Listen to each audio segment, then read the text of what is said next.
Shalom teman-teman, kembali lagi bersama saya di channel Good News. Di dalam channel ini kita akan membahas tentang iman kekristenan. Segala hal yang bersangkut paut dengan iman Kristen akan kita tuangkan di dalam channel ini melalui setiap video-video yang akan diupload melalui channel ini. Baik itu materi-materi tentang sejarah kekristenan, kesaksian murtadin, debat lintas iman, ataupun berita-berita terbaru dari dalam iman kekristenan. Sebelum mulai videonya, saya mohon dukungan teman-teman untuk menekan tombol subscribe, like, share, dan komen agar channel ini dapat berkembang dan dapat memberitakan kabar baik kepada semua orang.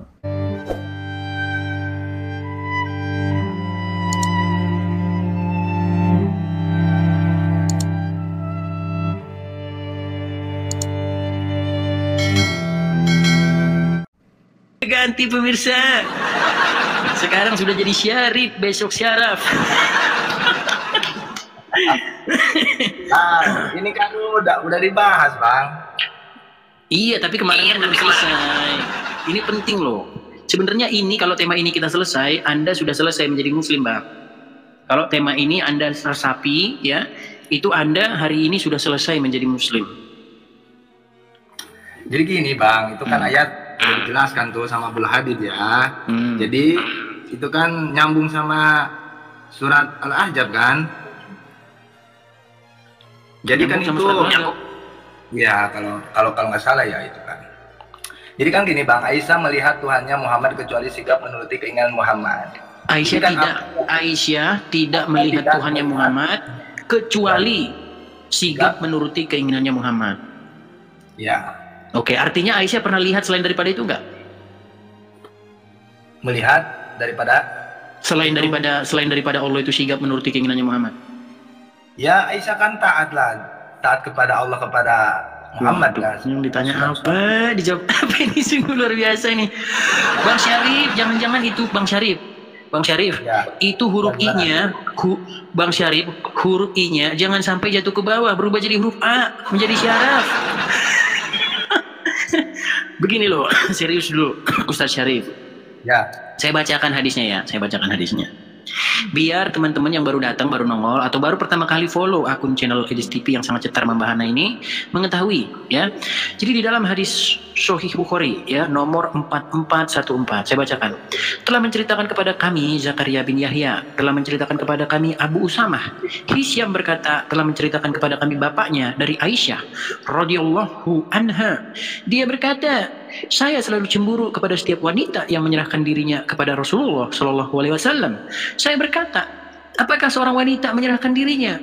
Maka ketika Allah Azza wa Jalla menurunkan ayat, kamu boleh menangguhkan menggauli siapa yang kamu kehendaki di antara mereka, dan boleh pula menggauli siapa yang kamu kehendaki, dan siapa-siapa yang kamu ingini untuk menggaulinya kembali dari perempuan-perempuan yang telah kamu ceraikan, maka tiada dosa bagimu. Al-Ahzab 51. Saya Aisyah berkata, demi Allah, perhatikan, dia tidak berkata bercanda di sini, dia katakan, demi Allah, saya tidak melihat Tuhanmu kecuali sangat cepat menuruti keinginanmu.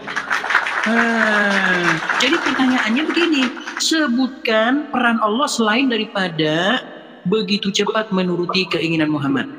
Silakan. Peran Allah selain daripada yang dikatakan Aisyah. Maksudnya gimana? Wah, sulit teman-teman, sulit. Kita sekarang mau bahas yang ente ngomong barusan. Saya langsung ke to the point. Bahwasanya hadis itu dalam Islam itu ada dua, ada yang dhaif, ada yang kuat. Kita harus pelajari dulu sumber hadisnya itu. Wah, ini memalsu-malsukan ini biasa ini. Jurus memalsu-malsukan hadis nih. Kalau sudah kepepet maka harus dipalsukan hadisnya ya. Padahal ini Bukhari nih yang menunjukkan ini. Di dalam Sahih Bukhari nih. Jadi menurut anda kitabnya menjadi kitab dhaif Bukhari gitu? Atau kitab palsu Bukhari gitu?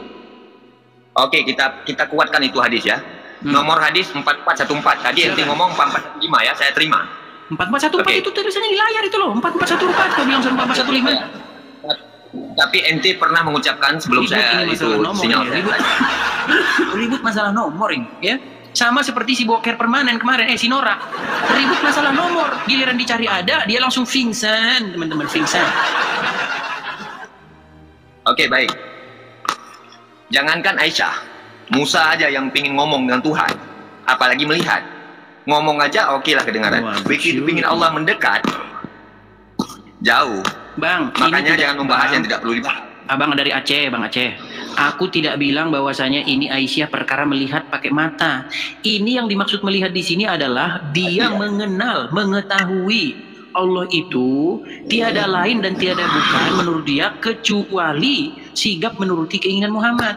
Ini loh, saya dalam kurung Aisyah berkata, demi Allah, saya tidak melihat Rabbmu kecuali sangat cepat memenuhi keinginanmu. Di dalam bahasa Arabnya di sini saya cek adalah hawa ika, ya, hawaka, ya, hawamu, keinginanmu. Satu saja. Tolong warnakan warna angin, tolong bentukkan bentuk angin. Mampu nggak ente? Sure, jangan ngomong sembarangan. Ini yang dibahas apa? Yang dibahas apa? Kok warnakan warna angin ini gimana sih?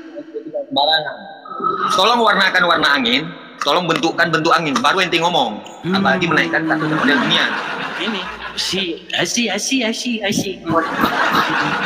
Jadi gini teman-teman ya. Kenapa saya selalu mengatakan saya rindu bertemu dengan muslim yang pintar? Karena apa? Karena diskusinya nanti akan menjadi berbobot. Kalau diskusi dengan muslim yang awam jadi seperti ini, yang ditanya masalah Aisyah, yang dijawab tolong warnakan warna angin. Sungguh Anda termasuk orang-orang yang nekat kalau begini. Bukan nekat. Makanya saya bilang tadi, Aisyah itu sumbernya dari mana? Aisyah ini maksud itu siapa? Topik pembahasannya itu apa? Bersabar, saya ulangi Bang ya, saya bacakan ya Bang ya. Bang, saya bacakan hadisnya lagi. Teman-teman mohon bersabar ya. Teman-teman mohon bersabar kalau saya harus berulang-ulang membaca hadis ini ya, karena memang mereka ini adalah orang-orang yang awam, maka saya harus berulang-ulang terus. Jadi kalau saya jadi guru, saya tidak boleh capek sehari menjelaskan 100 kali, ya. Baik. Telah menceritakan kepada kami Zakaria bin Yahya, telah menceritakan kepada kami Abu Usamah. Hisyam berkata, telah menceritakan kepada kami bapaknya dari Aisyah. Dia berkata, saya selalu cemburu kepada setiap wanita yang menyerahkan dirinya kepada Rasulullah. Saya berkata, apakah wanita menyerahkan dirinya? Maka Allah menurunkan ayat, ya, surat Al-Ahzab 51. Saya bacakan ini suratnya. Ini bunyi surat Al-Ahzab 51 yang menyebabkan Aisyah mengatakan ini, ya. Kamu boleh menangguhkan menggauli siapa yang kamu kehendaki di antara mereka.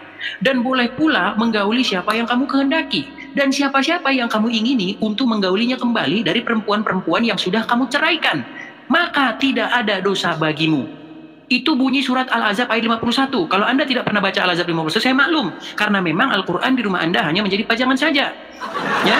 Nah, lalu saya dalam kurung Aisyah berkata, demi Allah. Dia bilang demi Allah ini. Ini tanda Aisyah tidak main-main mengucapkan ini. Dia ucapkan itu demi Allah, ya. Saya tidak melihat Tuhanmu wahai Muhammad alias Allah kecuali sangat cepat menuruti keinginanmu. Coba, apakah Anda berani? Anda berani membantah Aisyah? Berani Anda mengatakan membantah Aisyah?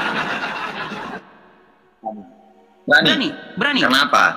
Aisyah itu selevel dengan kita juga. Dia bukan Rasul pilihan.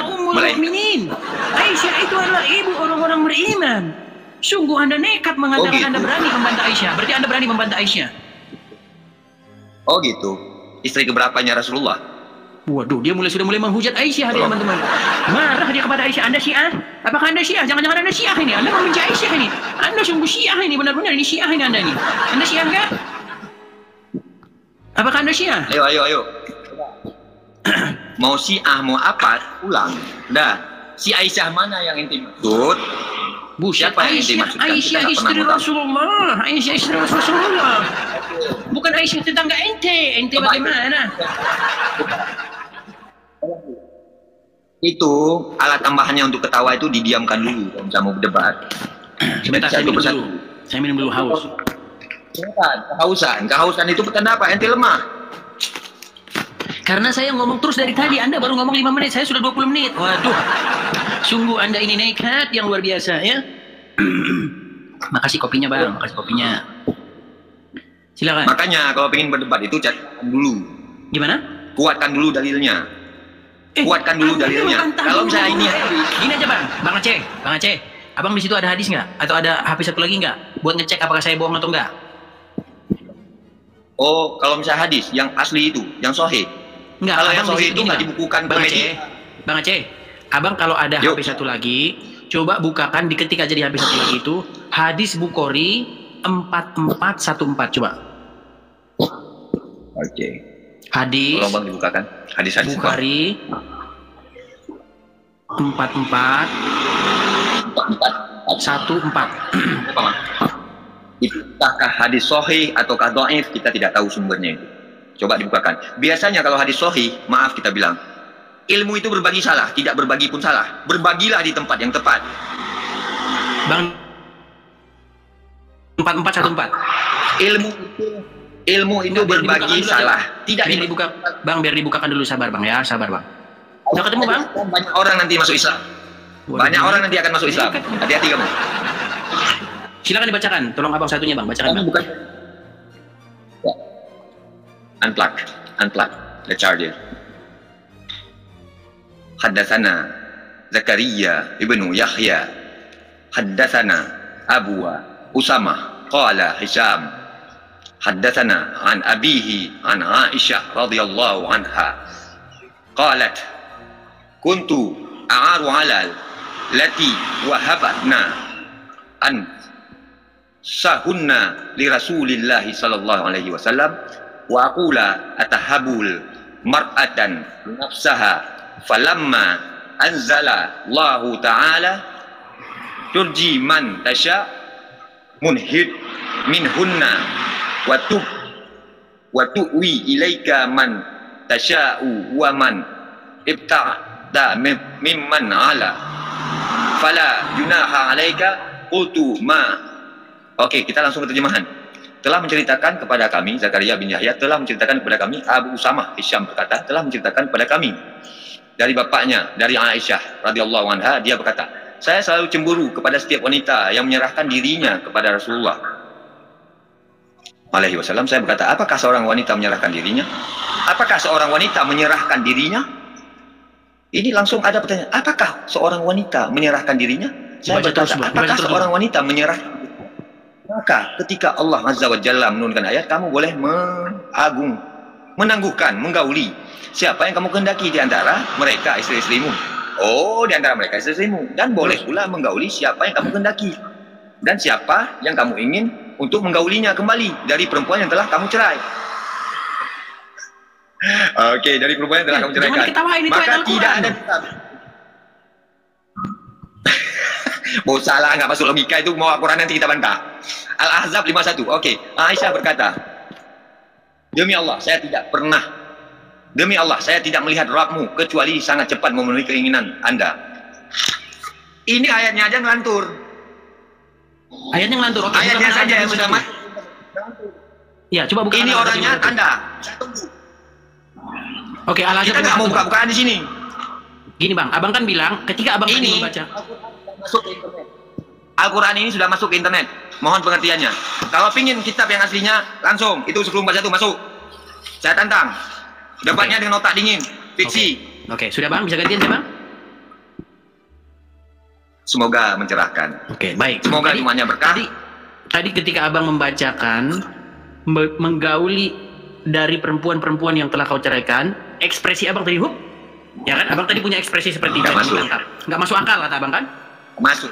Nggak masuk akal. Oke. Nggak masuk akal. Coba buka Al-Quran surat Al-Ahzab ayat 51. Jangan berdebat lagi. Karena apa? Narasi yang kita bahas di sini aja rancu. Itu yang barusan mau Al-Ahzab 1.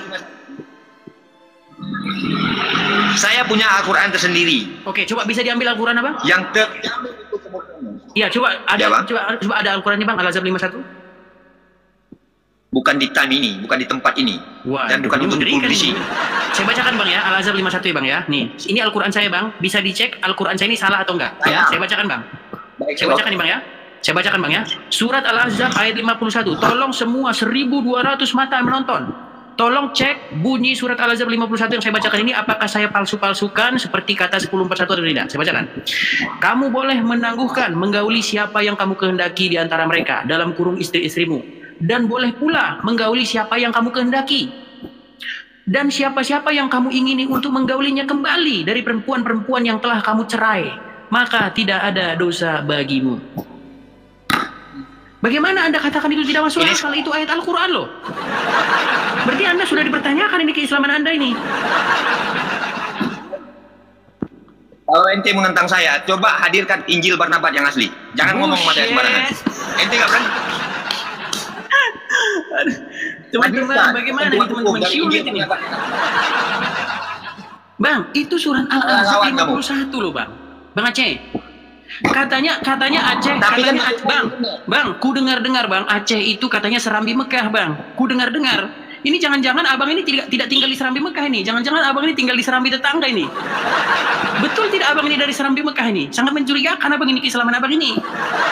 Sungguh Anda membuat malu teman-teman saya dari Aceh ini kalau begini caranya ini abang nih. Masa abang mengatakan surat Al-Ahzab itu aneh? Sungguh Anda termasuk orang-orang yang nekat ini abang nih. Ente lain dibatasi untuk beberapa penonton. Kenapa? Takut. Jangan dibatasi. Kenapa ini? Dari internet. Kenapa dibatasi? Kenapa takut? Takut enggak tahu muslim ini, semua. siapa ini? Waduh, ya. aduh. Kenapa ini teman-teman? Aduh, sungguh. Kena lapor ya teman-teman. Oh merokok teman-teman. Jadi tolong kalau dari kemari jangan merokok ya teman-teman ya. Ya. Ya silakan. Apa bantahan Anda?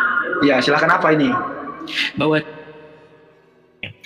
jadi Bang, Aisyah dia mengatakan bahwasanya dia tidak pernah atau dia tidak melihat Tuhannya Muhammad itu kecuali sigap menuruti keinginan Muhammad.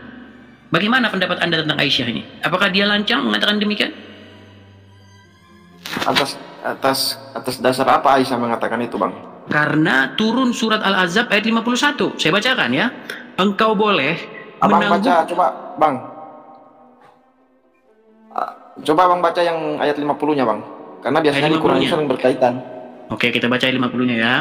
Surat Al-Ahzab ayat 50. Hai Nabi, sesungguhnya kami menghalalkan bagimu istri-istrimu yang telah kamu berikan mas kawinnya dan hamba sahaya yang kamu miliki, yang termasuk apa yang kamu peroleh dalam peperangan yang dikaruniakan Allah untukmu. Dan anak-anak perempuan dari saudara laki-laki bapakmu, anak-anak perempuan dari saudara perempuan bapakmu, anak-anak perempuan dari saudara laki-laki ibumu, dan anak-anak perempuan dari saudara perempuan ibumu yang turut hijrah bersama kamu, dan perempuan-perempuan mukmin yang menyerahkan dirinya kepada Nabi kalau Nabi mau mengawininya sebagai pengkhususan bagimu, bukan untuk semua orang mukmin. Sesungguhnya kami telah mengetahui apa yang diwajibkan kepada mereka tentang istri-istri mereka dan hamba sahaya yang mereka miliki, supaya tidak menjadi kesempitan bagimu, dan Allah Maha Pengampun, Maha Penyayang. 51 Bang, oke. Kamu boleh menangguhkan menggauli siapa yang kamu kendaki di antara mereka, dan boleh pula menggauli siapa yang kamu kendaki. Nih, jadi Muhammad boleh menggauli siapa yang dikendaki, dan siapa-siapa yang kamu ingini untuk menggaulinya kembali dari perempuan-perempuan yang telah kamu cerai, maka tidak ada dosa bagimu. Intinya masalah menggaulilah di sini, ya. Yang demikian itu tidak ada dosa bagimu. Hal itu lebih dekat bentuk ketenangan hati mereka, dan mereka tidak bersedih, dan semuanya rela dengan apa yang telah kamu berikan kepada mereka, dan Allah mengetahui apa yang tersimpan dalam hatimu, dan Allah Maha mengetahui lagi Maha Penyantun. Nah, Aisyah ngomong. Bisa baca lagi yang 52-nya Bang, yang 52-nya lagu Bang. 52. Tidak halal bagimu mengawini perempuan-perempuan yang sesudah itu, dan tidak boleh pula mengganti mereka dengan istri-istri yang lain, meskipun kecantikannya menarik hatimu, kecuali perempuan-perempuan yang kamu miliki. Dan Allah Maha mengawasi segala sesuatu. Nah, oke, lalu Aisyah 53 Bang. 53. Hai orang-orang yang beriman, janganlah kamu memasuki rumah-rumah Nabi kecuali bila kamu diizinkan untuk makan dengan tidak menunggu-nunggu waktu masak. Tetapi jika kamu diundang. Oke. Nah, di sini kita tidak membahas mengenai selain daripada perkataan Aisyah. Aisyah ngomong sama Muhammad, aku tidak melihat Tuhanmu, wahai Muhammad, kecuali begitu sigap, begitu cepat menuruti keinginanmu. Bahasa Arabnya di situ hawa, keinginan. Kalau kita ngomongin hawa nafsu ya, keinginannya Muhammad. Nah, pertanyaannya kepada Manjada Wajada, bagaimana pendapat Anda tentang perkataan Aisyah ini? Apakah di sini Aisyah sedang berdusta atau dia mengatakan yang benar bahwa pekerjaan Allah itu tiada lain adalah seperti yang disebutkan oleh Aisyah ini? Silakan. Oke Bang, ya sebelum saya masuk di perkataan Aisyah, tentunya ada alasan Aisyah mengatakan hal seperti itu, betul kan Bang? Karena Aisyah merasa bahwasanya ya turunannya dari ayat 51 itu kan Bang, firman Allah. Muhammad dikatakan boleh menggauli yang tadi disebutkan tadi. Bahkan perempuan-perempuan yang mau menyerahkan dirinya kepada Muhammad itu boleh digauli Muhammad. Bahasa Quran ini kan dia bahasa yang luas. Saya tanya sangat tinggi bahasanya ya. Kata-kata menggauli itu kira-kira maksud abang itu seperti apa? Menggauli ya, masa nggak tahu Bang menggauli? Nanti kita di-ban sama TikTok loh Bang. Enggak, karena saya tadi sempat lihat ada itu abang yang dari Aceh. Sedangkan kata-kata melihat dia tafsirkan melihat Tuhan secara langsung, padahal Aisyah bukan melihat Tuhannya, artinya bukan begitu. Makanya saya jelas kata menggaulinya seperti apa. Sedangkan yang diperintahkan Quran itu, kata menggauli itu ya terspesifik untuk istri-istrinya. Artinya dari Quran 50, 51, 52 itu menceritakan tentang keluarga Nabi.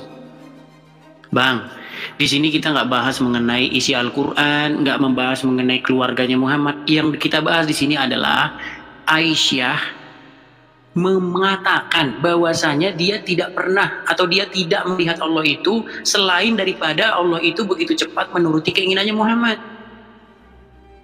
Apakah perkataan Aisyah ini benar atau tidak? Karena kalau ini benar berarti tugas Allah itu tiada lain dan tiada bukan seperti yang dikatakan Aisyah. Betul tidak? Karena dia tidak melihat loh. Dia mengatakan, saya tidak melihat Tuhanmu itu wahai Muhammad kecuali begitu sigap, kecuali begitu cepat menuruti keinginanmu. Berarti dia pernah melihat selain daripada itu atau tidak? Contoh misalnya begini, saya tidak melihat manjada wajada kecuali dia kumisan. Berarti tidak pernah saya lihat bahwa Anda tidak kumisan. Selalu Anda kumisan. Nah pertanyaannya, jikalau ada ustadz yang mengatakan bahwasanya Allah, dia memberikan Muhammad tugas, dia menginikan, dia begitukan, lebih kuat kesaksian ustadz-ustadz yang kagak pernah ketemu dengan Muhammad, atau lebih kuat perkataan Aisyah yang memang adalah istrinya sendiri? Ini sangat cetar membahana loh Bang. Iya. Ini kan persoalan, ini kan seputar persoalan keluarga Nabi. Nah yang saya tanya ke abang, kalau Aisyah berkata seperti itu, emang nggak boleh seorang perempuan yang merasa cemburu kepada suaminya yang diberikan keluasan oleh Allah untuk menggawili istri-istrinya, perempuan-perempuan lain? Bang, apakah seorang wanita itu merasakan perasaan yang seperti itu? Tidak bisa. Karena abang bilang kan Aisyah ini kan umul mukminin, mewakili seluruh perasaan-perasaan wanita semua. Nah, makanya yang saya katakan begini Bang. Kalau Muhammad di situ dikatakan boleh menggauli siapa-siapa, dikatakan itu boleh menggauli perempuan-perempuan yang sudah diceraikan. Ya, di dalam surat Al-Ahzab 51 itu. Itu bukan pokok bahasan kita. Yang menjadi pokok bahasan kita adalah perkataan Aisyah bahwasanya Aisyah itu tidak, satu kali lagi, dia tidak pernah melihat Allah itu selain daripada sigap menuruti keinginan Muhammad. Ini sangat penting dan sangat fatal dan bin vital Bang. Fatal bin vital. Kenapa saya katakan fatal bin vital? Artinya kalau yang dikatakan Aisyah itu benar, maka memang yaitu tadi peran Allah bagi Muhammad itu apa selain daripada cepat menuruti keinginannya Muhammad. Iya, pada saat itu kan kita lihat asbabun nuzulnya kan Bang, diturunkan ayat itu, latar belakangnya Nabi itu sempat push dengan keluarganya. Makanya Allah menurunkan ayat yang seperti itu untuk menghibur hati Muhammad supaya dia diberikan solusi. Silakan dari ayat 50, siapa-siapa saja perempuan-perempuan yang bisa dinikahi Muhammad, yaitu saudara dari ibunya dan lain sebagainya. Kemudian seperti apa dia takut tidak mampu memperlakukan adil kepada istri-istrinya. Nah, makanya Allah berikan solusi kepada Muhammad. Nyambung Bang jawaban abang nih Bang. Iya, kalau kita haus lagi saya teman-teman, aduh. Nah, saya selalu kalau Aisyah, abang selalu kaitkan dengan ayat Quran. Setelah saya sekarang tahu bahwasanya berceramah itu sangat menghauskan ini. abang ini orangnya selalu memperlintirkan orang dan mencari-cari Bang, kesalahan. aku nggak ada loh bang melintir-melintir bang. Ini kan Aisyah sendiri yang ngomong bang, bahwasanya dia tidak pernah melihat atau dia tidak melihat Tuhannya Muhammad itu kecuali sigap menuruti keinginan Muhammad. Iya, biarkanlah Aisyah, itu mungkin rasa cemburunya. Kok abang bilang rasa cemburu? Saya bacakan bang, nih saya bacakan bang ya. Perhatikan bang. Namanya juga hati wanita. Ya, Anda kan mengatakan ingin menyepelekan bahwasanya itu karena Aisyah cemburu. Tapi sayangnya kalau begitu jatuhnya ke dosa tidak? Sebentar, mudah-mudahan bisa saya ganti nih hadisnya biar saya bisa menampilkan hadisnya di sini ya. Sebentar. Nah, kalau Aisyah berkata seperti ini jatuhnya ke dosa tidak, Bang? Bentar bang. Kelihatan nggak itu? Kelihatan nggak? Kelihatan, Nah, yang saya bold biru itu, saya Aisyah berkata demi apa bang? Demi apa bang? Demi Allah. Nah, demi Allah bang, dia nggak main-main bang, demi Allah. Demi Allah, saya tidak melihat Robmu, wahai Muhammad. Saya tidak melihat Tuhanmu, wahai Muhammad. Saya tidak melihat Allah itu kecuali sangat cepat memenuhi keinginan Anda. Pertanyaan saya di sini, apakah Aisyah ini bohong bahwasanya dia tidak melihat Allah selain daripada cepat memenuhi keinginan Muhammad? Bohong atau tidak dia bang? Bagaimana, Bang? Apakah dia bohong? Tidak. Nah, kalau dia tidak bohong, artinya dia pernah melihat Allah selain daripada memenuhi keinginan Muhammad nggak? Pernah nggak Aisyah lihat Allah selain daripada cepat memenuhi keinginan Muhammad? Nggak pernah. Tidak pernah, makanya saya bilang tugas Allah selain daripada menuruti keinginan Muhammad itu apa? Karena Aisyah ngomong dia tidak melihat Allah itu selain daripada cepat sigap menuruti keinginannya. Ini sangat-sangat cetar membahana bang. Ini nggak bisa dianggap remeh ini perkataan Aisyah ini. Nanti abang langsung tiba-tiba saya kok sekarang kok ini dengan Aisyah ini agak bertentangan. Hati-hati nanti Anda dituduh Syiah. Hati-hati. Ketika Anda berani macam-macam mengatakan sesuatu yang buruk kepada Aisyah, maka Anda akan dituduh sebagai Syiah. Ini dipelintir lagi. Iya, karena saya lihat ada tanda-tanda abang mau menyalah-nyalahkan Aisyah nih. Berani abang menyalah-nyalahkan Aisyah. Iya, Aisyah itu cemburu karena sifatnya perasaan seorang wanita, itu dia. Nah, begini saja, Bang. Jadi ucapan Aisyah ini bohong? Ini konkret yang Bang, ini konkret. Bukan, karena abang bilang Aisyah cemburu. Betul, dikatakan di atas itu Aisyah cemburu, betul. Tapi apakah Aisyah bohong ngomong gini? Nggak salah dia ngomong gini. Nah, benar. Iya, apakah kalau Aisyah ngomong gini jadinya ke dosa, Bang? Saya tidak bilang dosa. Yang menjadi kesimpulannya adalah berarti tugas Allah itu selain daripada cepat memenuhi keinginan Muhammad itu apa? Apa selain dari itu tugas Allah? Nah, kalau Aisyah saja mengatakan bahwa demi Allah dia tidak melihat Tuhannya Muhammad itu kecuali sangat cepat memenuhi keinginan Muhammad, pertanyaannya apa peran Allah bagi Muhammad dari sudut pandang Aisyah? Jadi nanti teman-teman ya, teman-teman semua, teman-teman di sini, kalau ketemu sama si Juma dan kawan-kawan, bawa ini dengan mengatakan begini, Juma, kau nggak usah cerita tentang Allah bla bla bla bla. Aisyah saja yang istrinya ngomong bahwa dia tidak pernah melihat Allah itu kecuali sangat cepat memenuhi keinginannya Muhammad. Kok kamu bisa cerita Allah bla bla begini begini begitu? Emang kamu kenal sama Muhammad? Orang Aisyah aja ngomongnya begitu. Nah, ini poin pentingnya teman-teman. Jadi teman-teman mencatat itu. Saya rasa teman-teman ngerti ya maksud saya teman-teman ya. Itu. Ya. Menangkap ya teman-teman yang maksud saya. Pasal 31 pembalasan kepada orang Midian. Tuhan berfirman kepada Musa, lakukanlah pembalasan orang Israel kepada orang Midian. Kemudian engkau akan dikumpulkan kepada kaum leluhurmu. Lalu berkatalah Musa kepada bangsa itu, baiklah, sejumlah orang dari antaramu mempersenjatai diri untuk berperang, supaya mereka melawan Midian untuk menjalankan pembalasan Tuhan terhadap Midian. Dari setiap suku di antara segala suku Israel haruslah kamu menyuruh 1000 orang untuk berperang. Demikianlah diserahkan dari kaum-kaum Israel 1000 orang dari tiap-tiap suku. Jadi 12.000 orang bersenjata untuk berperang.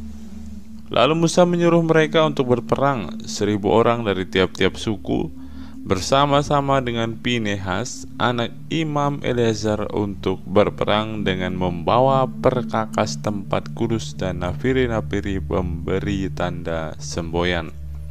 Kemudian berperanglah mereka melawan Midian seperti yang diperintahkan Tuhan kepada Musa, lalu membunuh semua laki-laki mereka.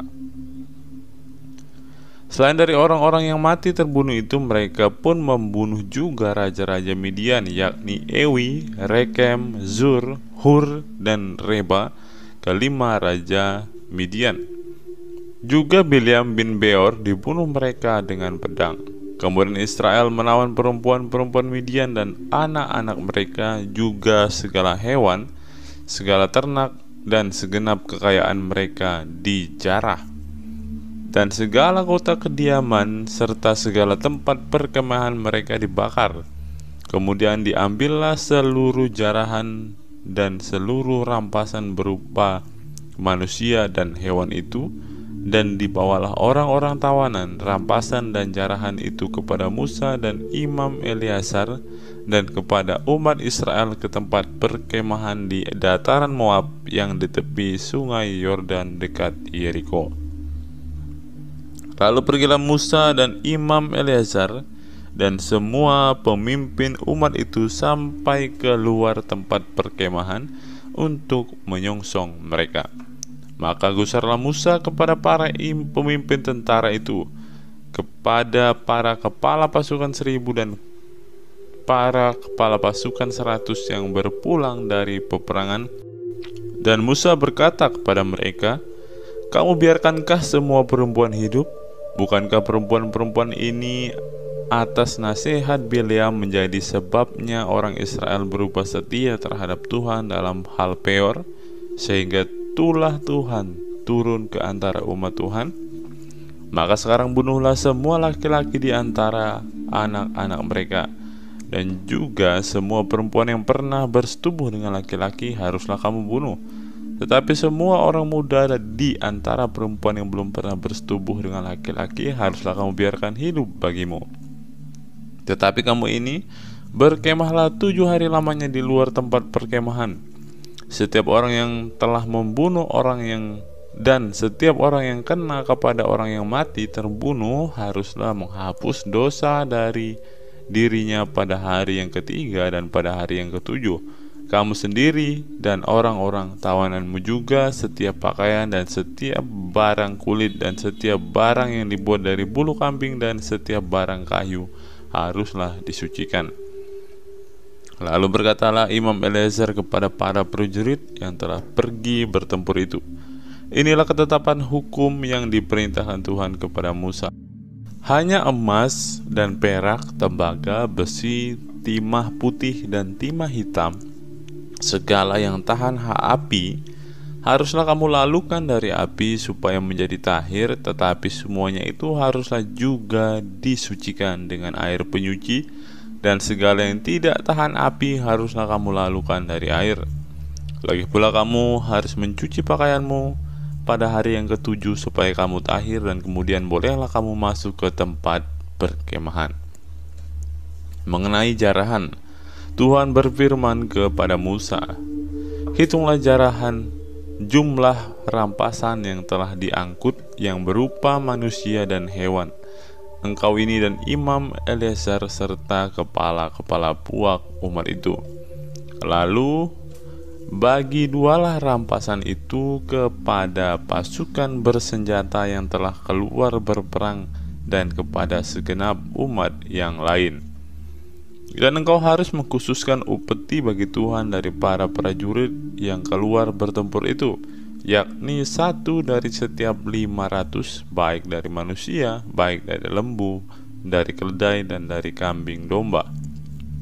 Dari yang setengah yang telah didapat mereka haruslah engkau mengambilnya, lalu menyerahkannya kepada Imam Eleazar sebagai persembahan khusus bagi Tuhan. Tetapi dari yang setengah lagi yang untuk orang Israel lain haruslah engkau mengambil 1 ambilan dari setiap 50, baik dari manusia, baik dari hewan, dari keledai, dan dari kambing domba. jadi dari segala hewan, lalu menyerahkan semuanya kepada orang Lewi memelihara kemah suci Tuhan. Kemudian Musa dan Imam Eleazar melakukan seperti yang diperintahkan Tuhan kepada Musa. Ada perampasan, yakni yang masih tinggal dari apa yang telah dijarah laskar itu berjumlah 675.000 ekor kambing domba dan 72.000 ekor lembu dan 61.000 ekor keledai. Selanjutnya, orang-orang, yaitu perempuan-perempuan yang belum pernah bersetubuh dengan laki-laki, seluruhnya 32.000 orang. Yang setengah yang menjadi bagian orang-orang yang telah keluar berperang itu jumlahnya 337.500 ekor kambing domba. Jadi upeti bagi Tuhan dari kambing domba itu ada 675 ekor lembu 36.000 ekor. Jadi upetinya bagi Tuhan ada 72 ekor. Keledai-keledai 30.500 ekor. Jadi upetinya bagi Tuhan ada 61 ekor. Dan orang-orang 16.000 orang. Jadi upetinya bagi Tuhan 32 orang. Lalu Musa menyerahkan upeti yang dikhususkan bagi Tuhan itu kepada Imam Eleazar seperti yang diperintahkan Tuhan kepada Musa. Yang setengah lagi yang menjadi bagian orang Israel lain, yang dipisahkan Musa dari bagian orang-orang yang telah berperang itu, yaitu yang setengah yang menjadi bagian umat yang lain, domba 337.500 ekor, lembu-lembu 36.000 ekor, keledai-keledai 30.500 ekor, dan orang-orang 16.000 orang. Lalu Musa mengambil dari yang setengah yang menjadi bagian orang Israel lain itu satu ambilan dari setiap 50, baik dari manusia, baik dari hewan, kemudian menyerahkan semuanya kepada orang Lewi dan memelihara kemah suci seperti yang diperintahkan Tuhan kepada Musa. Lalu mendekatlah para pemimpin tentara, yakni kepala-kepala pasukan 1.000 dan kepala-kepala pasukan 100 kepada Musa, serta berkata kepadanya, hamba-hambamu ini telah menghitung jumlah prajurit yang ada di bawah kuasa kami, dan dari mereka tidak ada seorang pun yang hilang. Sebab itu kami mempersembahkan sebagian persembahan kepada Tuhan apa yang didapat masing-masing, yakni barang-barang emas, gelang kaki, gelang tangan, cincin, materai, anting-anting, dan kerongsang untuk mengadakan pendamaian bagi nyawa kami di hadapan Tuhan. Maka Musa dan Imam Eleazar menerima dari mereka emas itu, semuanya barang-barang tumpaan, dan segala emas persembahan khusus yang dipersembahkan mereka kepada Tuhan, yakni yang dari pihak kepala-kepala pasukan 1.000 dan kepala-kepala pasukan 100 ada 16.750 sikal beratnya. Tetapi prajurit-prajurit itu masing-masing telah mengambil jarahan bagi dirinya sendiri.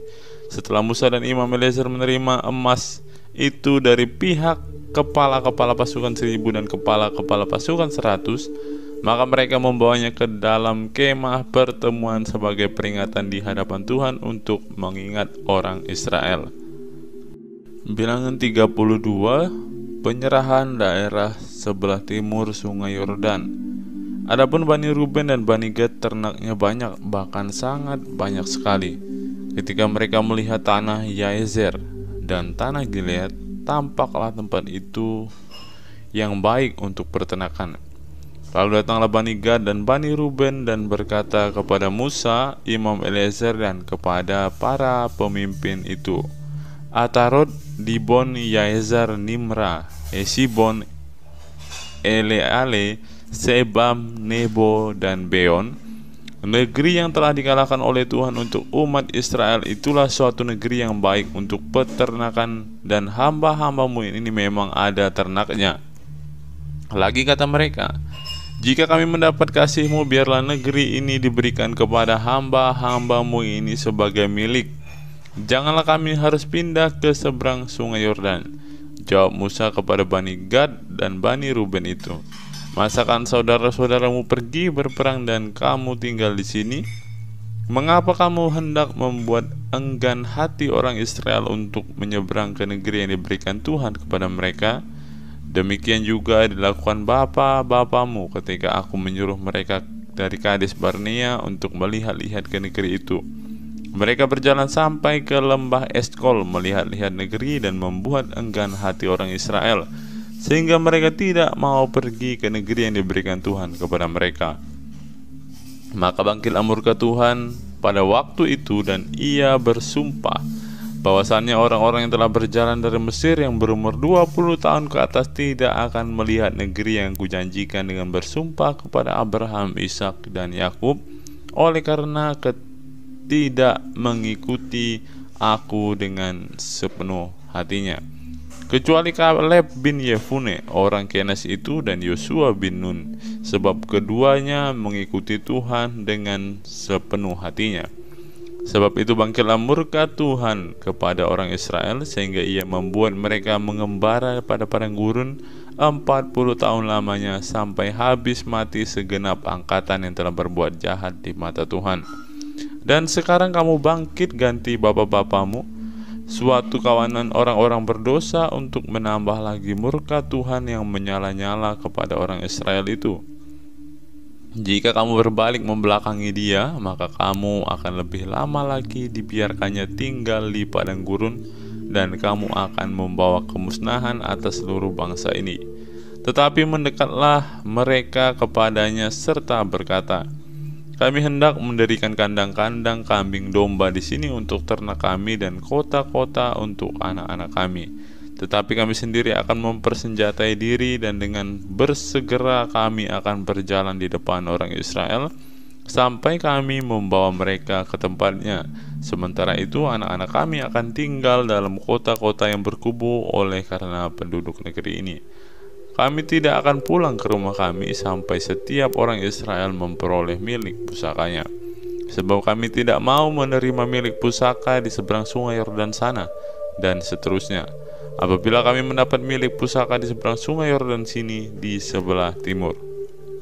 Lalu berkatalah Musa kepada mereka, jika kamu hendak berbuat demikian, jika kamu hendak mempersenjatai diri untuk berperang di hadapan Tuhan, dan setiap orang dari kamu yang telah bersenjata hendak menyeberangi sungai Yordan di hadapan Tuhan, sampai ia menghalau musuh-musuhnya dari hadapannya, sehingga negeri itu takluk ke hadapan Tuhan, dan jika kemudian kamu pulang, maka akan bebaslah kamu dari kewajibanmu kepada Tuhan dan kepada Israel, dan negeri ini pun akan menjadi milikmu di hadapan Tuhan. Tetapi jika kamu tidak berbuat demikian, sesungguhnya kamu berdosa kepada Tuhan, dan kamu akan mengalami bahwa dosamu itu akan menimpa kamu. Dirikanlah kota-kota bagi anak-anakmu dan kandang-kandang bagi kambing dombamu, dan perbuatlah apa yang telah kamu ucapkan. Maka berkatalah Bani Gad dan Bani Ruben itu kepada Musa, hamba-hambamu ini akan berbuat seperti yang diperintahkan Tuanku. Anak-anak, istri-istri kami, ternak, dan hewan kami akan tinggal di sini di kota-kota Gilead. Tetapi hamba-hambamu ini akan menyeberang di hadapan Tuhan untuk bertempur, yakni setiap orang yang bersenjata untuk berperang seperti yang dikatakan Tuanku. Lalu Musa memberi perintah mengenai mereka kepada Imam Eleazar dan kepada Yosua bin Nun dan kepada kepala-kepala puak dari pasukan suku-suku Israel. Maka Musa berkata kepada mereka, jika Bani Gad dan Bani Ruben itu telah menyeberangi sungai Yordan bersama-sama dengan kamu untuk berperang di hadapan Tuhan, yakni semuanya orang yang bersenjata untuk berperang, dan jika negeri itu telah takluk kepadamu, maka haruslah kamu memberikan tanah Gilead kepada mereka sebagai milik. Tetapi jika mereka tidak menyeberang dengan bersenjata bersama-sama dengan kamu, maka haruslah mereka menerima tanah miliknya di tengah-tengahmu di tanah Kanaan. Lalu Bani Gad dan Bani Ruben itu menjawab, apa yang difirmankan Tuhan kepada hamba-hambamu ini akan kami lakukan. Kami sendiri akan menyeberang dengan bersenjata di hadapan Tuhan di tanah Kanaan, tetapi bagi kami tetaplah tanah milik pusaka kami di seberang sungai Yordan sini. Lalu Musa memberikan kepada mereka, kepada Bani Gad, kepada Bani Ruben, dan kepada setengah suku Manasye bin Yusuf, kerajaan Sihon raja orang Amori dan kerajaan Og raja Basan, yakni negeri mereka beserta kota-kotanya di seluruh negeri itu dengan daerah-daerah setiap kota itu. Maka Bani Gad membangun kota-kota Dibon, Atarot, Aroer, Atarot Sofan, Yaezer, Yokbeha, Bet Nimra, Bet Haran sebagai kota-kota yang berkubu dan sebagai tempat kandang-kandang kambing domba. Dan Bani Ruben membangun kota-kota Hesibon, Eleale, Kiryataim, Nebo, Baalmeon dengan mengganti nama-namanya dan Sibma, dan mereka memberi nama lain kepada kota-kota yang dibangun mereka itu. Bani Makir bin Manasye pergi ke Gilead, mereka merebutnya dan menghalau orang Amori yang ada di sana. Lalu Musa memberikan Gilead kepada Makir bin Manasye dan diamlah ia di sana. Yair anak Manasye pergi merebut dusun-dusunnya dan menamai Hawat Yair. Nabot pergi merebut Kenat dengan segala anak kotanya dan menamainya Nobah menurut namanya sendiri. Bilangan 33. Tempat-tempat persinggahan orang Israel di padang gurun. Inilah tempat-tempat persinggahan orang Israel setelah mereka keluar dari Mesir, pasukan demi pasukan di bawah pimpinan Musa dan Harun. Musa menuliskan perjalanan mereka dari tempat persinggahan ke tempat persinggahan sesuai dengan titah Tuhan, dan inilah tempat-tempat persinggahan mereka dalam perjalanan mereka. Mereka berangkat dari Rameses pada bulan yang pertama pada hari yang ke-15 bulan yang pertama itu. Pada hari sesudah Paskah berjalanlah orang Israel keluar oleh tangan yang dinaikkan di depan mata semua orang Mesir. Sementara orang Mesir sedang menguburkan orang-orang yang telah dibunuh Tuhan di antara mereka, yakni semua anak sulung. Sebab Tuhan telah menjatuhkan hukuman-hukuman kepada para allah mereka. Berangkatlah orang Israel dari Rameses lalu berkemah di Sukot. Mereka berangkat dari Sukot lalu berkemah di Etam yang di tepi padang gurun. Mereka berangkat dari Etam lalu balik kembali ke Pihahirot yang di depan Baal Sepon, kemudian berkemah di tetangan Migdol. Mereka berangkat dari Pihahirot dan lewat dari tengah-tengah laut ke padang gurun. Lalu mereka berjalan 3 hari perjalanan jauhnya di padang gurun Etam, kemudian mereka berkemah di Mara.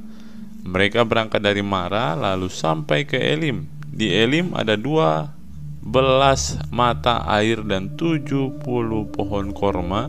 Di sanalah mereka berkemah. Mereka berangkat dari Elim lalu berkemah di tepi laut Teberau. Mereka berangkat dari laut Teberau lalu berkemah di padang gurun Sin. Mereka berangkat dari padang gurun Sin lalu berkemah di Dofka.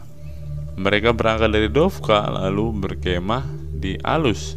Mereka berangkat dari Alus lalu berkemah di Rafidim, dan di sana tidak ada air minum untuk bangsa itu. Mereka berangkat dari Rafidim lalu berkemah di padang gurun Sinai. Mereka berangkat dari padang gurun Sinai lalu berkemah di Kibrot Ta'awa. Mereka berangkat dari Kibrot Ta'awa lalu berkemah di Hazerot. Mereka berangkat dari Hazerot lalu berkemah di Ritma.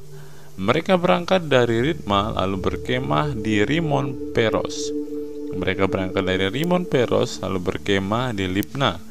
Mereka berangkat dari Libna lalu berkemah di Risa. Mereka berangkat dari Risa lalu berkemah di Kehelata. Mereka berangkat dari Kehelata lalu berkemah di Haris Syafer. Mereka berangkat dari Haris Syafer lalu berkemah di Harada. Mereka berangkat dari Harada lalu berkemah di Makelot. Mereka berangkat dari Makelot lalu berkemah di Tahat. Mereka berangkat dari Tahat lalu berkemah di Tarah.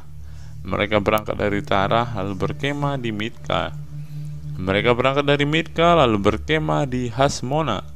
Mereka berangkat dari Hasmona lalu berkemah di Moserot. Mereka berangkat dari Moserot lalu berkemah di Bene Yaakan. Mereka berangkat dari Bene Yaakan lalu berkemah di Horgidgad. Mereka berangkat dari Horgidgad lalu berkemah di Yotbata. Mereka berangkat dari Yotbata lalu berkemah di Abrona. Mereka berangkat dari Abrona lalu berkemah di Ezion Geber. Mereka berangkat dari Ezion Geber lalu berkemah di padang gurun Zin, yaitu Kades. Mereka berangkat dari Kades lalu berkemah di Gunung Hor di perbatasan tanah Edom. Ketika itu Imam Harun naik ke Gunung Hor sesuai dengan titah Tuhan, dan di situ ia mati pada tahun ke-40 sesudah orang Israel keluar dari tanah Mesir pada bulan yang kelima pada tanggal 1 bulan itu. Harun berumur 123 tahun ketika ia mati di padang Gunung Hor. Pada waktu itu Raja negeri Arad, orang Kanaan itu yang tinggal di tanah Negeb di tanah Kanaan, mendengar kabar tentang kedatangan orang Israel. Berangkatlah mereka dari Gunung Hor lalu berkemah di Zalmona. Mereka berangkat dari Zalmona lalu berkemah di Punon. Mereka berangkat dari Punon lalu berkemah di Obot. Mereka berangkat dari Obot lalu berkemah dekat reruntuhan di Abiram daerah Moab. Mereka berangkat dari reruntuhan itu lalu berkemah di Dibon Gad. Mereka berangkat dari Dibon Gad lalu berkemah di Almon Diblathaim. Mereka berangkat dari Almon Diblathaim lalu berkemah di pegunungan Abarim di depan Nebo. Mereka berangkat dari pegunungan Abarim lalu berangkat dari dataran Moab itu ke tepi sungai Yordan dekat Yeriko. Mereka berkemah di tepi sungai Yordan dari Bet Yesimot sampai ke Abel Sitim di dataran Moab. Apa yang harus dilakukan sesudah tanah Kanaan direbut? Tuhan berfirman kepada Musa di dataran Moab di tepi sungai Yordan dekat Yeriko. Berbicaralah kepada orang Israel dan katakan kepada mereka, apabila kamu menyeberangi sungai Yordan ke tanah Kanaan, maka haruslah kamu menghalau semua penduduk negeri itu dari depanmu dan membinasakan segala batu berukir kepunyaan mereka. Juga harus kamu membinasakan segala patung tuangan mereka dan memusnahkan segala bukit pengorbanan mereka. Haruslah kamu menduduki negeri itu dan diam di sana, sebab kepadamu aku berikan negeri itu untuk diduduki. Maka haruslah kamu membagi negeri itu sebagai milik pusaka dengan membuang undi menurut kaummu. Kepada yang besar jumlahnya haruslah kamu memberikan milik pusaka yang besar, dan kepada yang kecil jumlahnya haruslah kamu memberikan milik pusaka yang kecil, yang ditunjuk oleh undi bagi masing-masing. Itulah bagian undiannya menurut suku nenek moyangmu, haruslah kamu membagi milik pusaka itu. Tetapi jika kamu tidak menghalau penduduk negeri itu dari depanmu, maka orang-orang yang kamu tinggalkan hidup dari mereka akan menjadi seperti selumbar di matamu dan seperti duri yang menusuk lambungmu, dan mereka akan menyesatkan kamu di negeri yang akan kamu diami itu. Maka akan kulakukan kepadamu seperti yang kurancang melakukan kepada mereka. Bilangan pasal 34. Batas-batas tanah Kanaan. Tuhan berfirman kepada Musa, perintahkanlah kepada orang Israel dan katakanlah kepada mereka, apabila kamu masuk ke negeri Kanaan, maka inilah negeri yang akan jatuh kepadamu sebagai milik pusaka, yakni tanah Kanaan menurut batas-batasnya. Adapun sisi selatanmu ialah dari padang gurun Zin menyusur Edom, maka batas selatanmu mulai dari ujung laut Asin di sebelah timur. Lalu batasmu membelok di selatan pendakian Akrabim, terus ke Zin dan berakhir di sebelah selatan Kades Barnea. Sesudah itu ia mencapai Hazar Adar dan terus ke Asmon. Kemudian batas itu membelok dari Asmon ke sungai Mesir yang berakhir ke laut. Batas baratmu ialah laut besar dan pantainya, itulah batas baratmu. Inilah batas utaramu, mulai dari laut besar haruslah kamu buat tanda batas ke Gunung Hor. Dari Gunung Hor harus kamu buat tanda batas ke jalan yang menuju ke Hamat, lalu batas itu mencapai Zerat. Kemudian batas itu mencapai Sifron dan berakhir di Hazar Enan, itulah batas utaramu. Sebagai batasmu di sebelah timur haruslah kamu membuat tanda batas dari Hazar Enan ke Sefam. Dari Sefam batas itu turun ke Ripla di sebelah timur Ain. Kemudian batas itu turunlah lagi dan mencapai tebing danau Kineret di sebelah timur. Lalu batas itu turun ke sungai Yordan dan berakhir di Laut Asin. Itulah negerimu menurut batas-batasnya sekeliling. Mengenai pembagian tanah Kanaan, Musa memerintahkan kepada orang Israel, itulah negeri yang akan kamu bagi sebagai milik pusaka dengan membuang undi dan yang diperintahkan Tuhan untuk diberikan kepada suku yang 9,5 itu. Sebab suku Bani Ruben menurut puak-puak mereka dan suku Bani Gad menurut puak-puak mereka telah menerima milik pusaka, juga suku Manasye yang 1/2 itu telah menerimanya. 2,5 suku itu telah menerima milik pusaka mereka di seberang sungai Yordan di dekat Yeriko di sebelah timur. Tuhan berfirman kepada Musa, inilah nama orang-orang yang harus membagikan tanah itu kepadamu sebagai milik pusaka, Imam Eleazar dan Yosua bin Nun. Lagi haruslah kamu mengambil seorang pemimpin dari suku untuk membagikan tanah itu sebagai milik pusaka.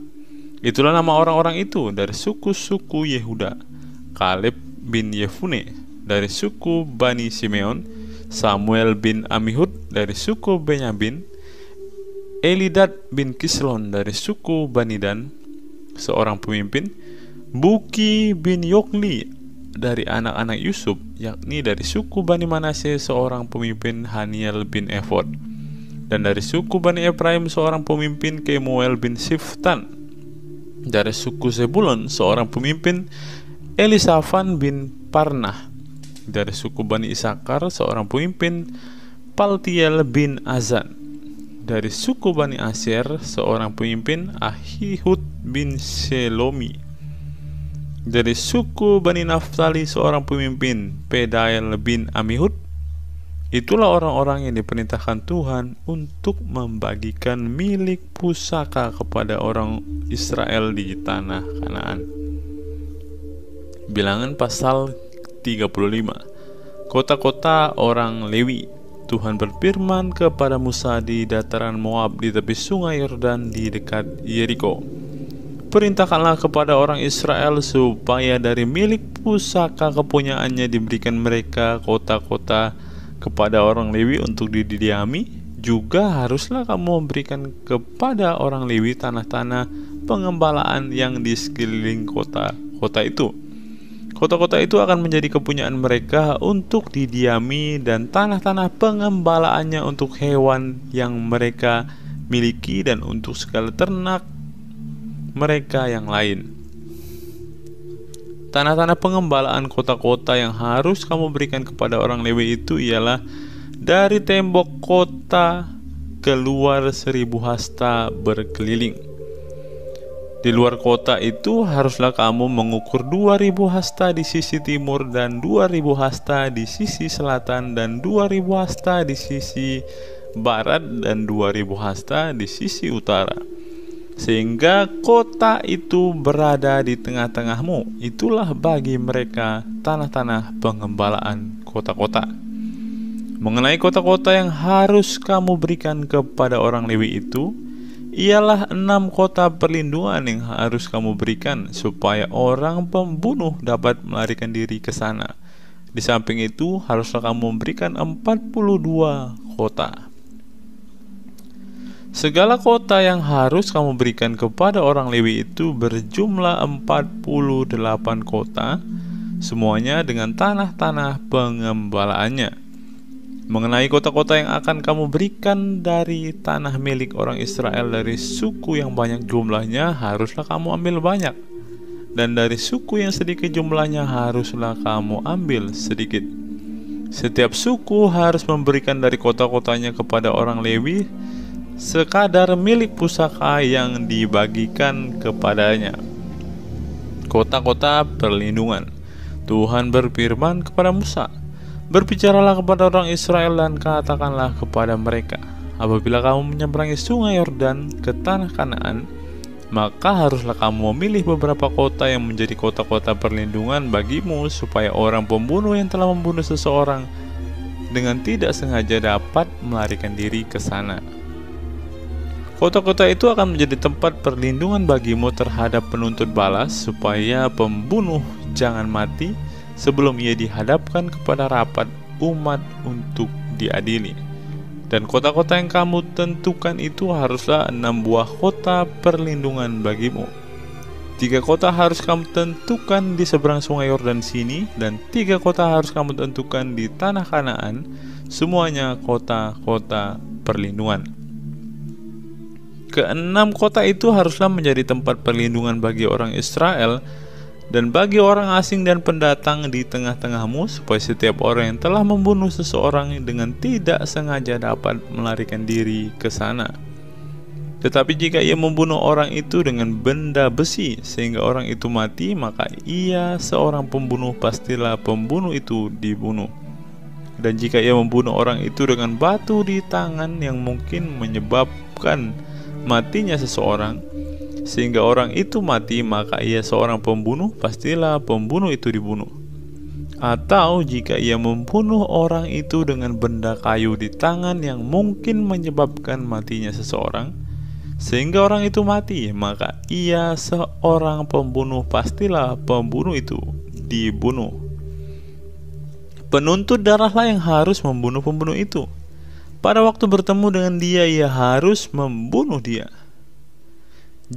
Juga jika ia menumbuk orang itu karena benci atau melempar dia dengan sengaja sehingga orang itu mati, atau jika ia memukul dia dengan tangannya karena perasaan permusuhan sehingga orang itu mati, maka pastilah si pemukul itu dibunuh. Dan seorang pembunuh, penuntut darah harus membunuh pembunuh itu pada waktu bertemu dengan dia. Tetapi jika ia sekonyong-konyong menumbuk orang itu dengan tidak ada perasaan permusuhan atau tidak sengaja melemparkan sesuatu benda kepadanya, atau dengan kurang ingat menjatuhkan kepada orang itu sesuatu batu yang mungkin menyebabkan matinya seseorang sehingga orang itu mati, sedangkan dia tidak merasa bermusuh dengan orang itu, juga tidak mengikhtiarkan celakanya, maka haruslah rapat umum mengadili orang yang membunuh itu dan penuntut darah menurut hukum ini. Dan haruslah rapat umat membebaskan pembunuh dari tangan penuntut darah, dan haruslah rapat umat mengembalikan dia ke kota perlindungan, ke tempat ia telah melarikan diri. Disitulah ia harus tinggal sampai matinya imam besar yang telah diurapi dengan minyak yang kudus. Tetapi jika terjadi bahwa pembunuh itu keluar dari batas kota perlindungan tempat ia melarikan diri, dan penuntut darah mendapat dia di luar batas kota perlindungannya, dan penuntut darah membunuh pembunuh itu, maka tidaklah ia berhutang darah. Sebab pembunuh itu wajib tinggal di kota perlindungan sampai matinya imam besar. Tetapi sesudah matinya imam besar, bolehlah pembunuh itu kembali ke tanah kepunyaannya sendiri. Itulah semuanya yang harus menjadi ketetapan hukum bagi turun-temurun di segala tempat kediamanmu. Setiap orang yang telah membunuh seseorang haruslah dibunuh sebagai pembunuh menurut keterangan saksi-saksi. Tetapi kalau hanya satu orang saksi saja tidak cukup untuk memberi keterangan terhadap seseorang dalam perkara hukuman mati. Janganlah kamu menerima uang tebusan karena nyawa seorang pembunuh yang kesalahannya setimpal dengan hukuman mati, tetapi pastilah ia dibunuh. Juga janganlah kamu menerima uang tebusan karena seseorang telah melarikan diri ke kota perlindungannya, supaya boleh kembali untuk diam di tanahnya sebelum matinya imam besar. Jadi janganlah kamu mencemarkan negeri tempat tinggalmu, sebab darah itulah yang mencemarkan negeri itu. Maka bagi negeri itu tidak dapat diadakan pendamaian oleh karena darah yang tertumpah di sana, kecuali dengan darah orang yang telah menumpahkannya. Maka janganlah menajiskan negeri tempat kedudukanmu, yang di tengah-tengah aku diam, sebab aku Tuhan diam di tengah-tengah orang Israel. Bilangan 36. Syarat perkawinan anak-anak perempuan yang mempunyai hak waris. Mendekatlah kepala-kepala puak dari kaum Bani Gilead bin Makir bin Manasye, salah satu dari kaum keturunan Yusuf, dan berbicaralah di depan Musa dan pemimpin-pemimpin kepala-kepala suku Israel, kata mereka, Tuhan telah memerintahkan tuanku untuk memberikan tanah itu kepada orang Israel sebagai milik pusaka dengan membuang undi. Dan oleh Tuhan telah diperintahkan kepada tuanku untuk memberikan milik pusaka Zelafedat saudara kami kepada anak-anaknya yang perempuan.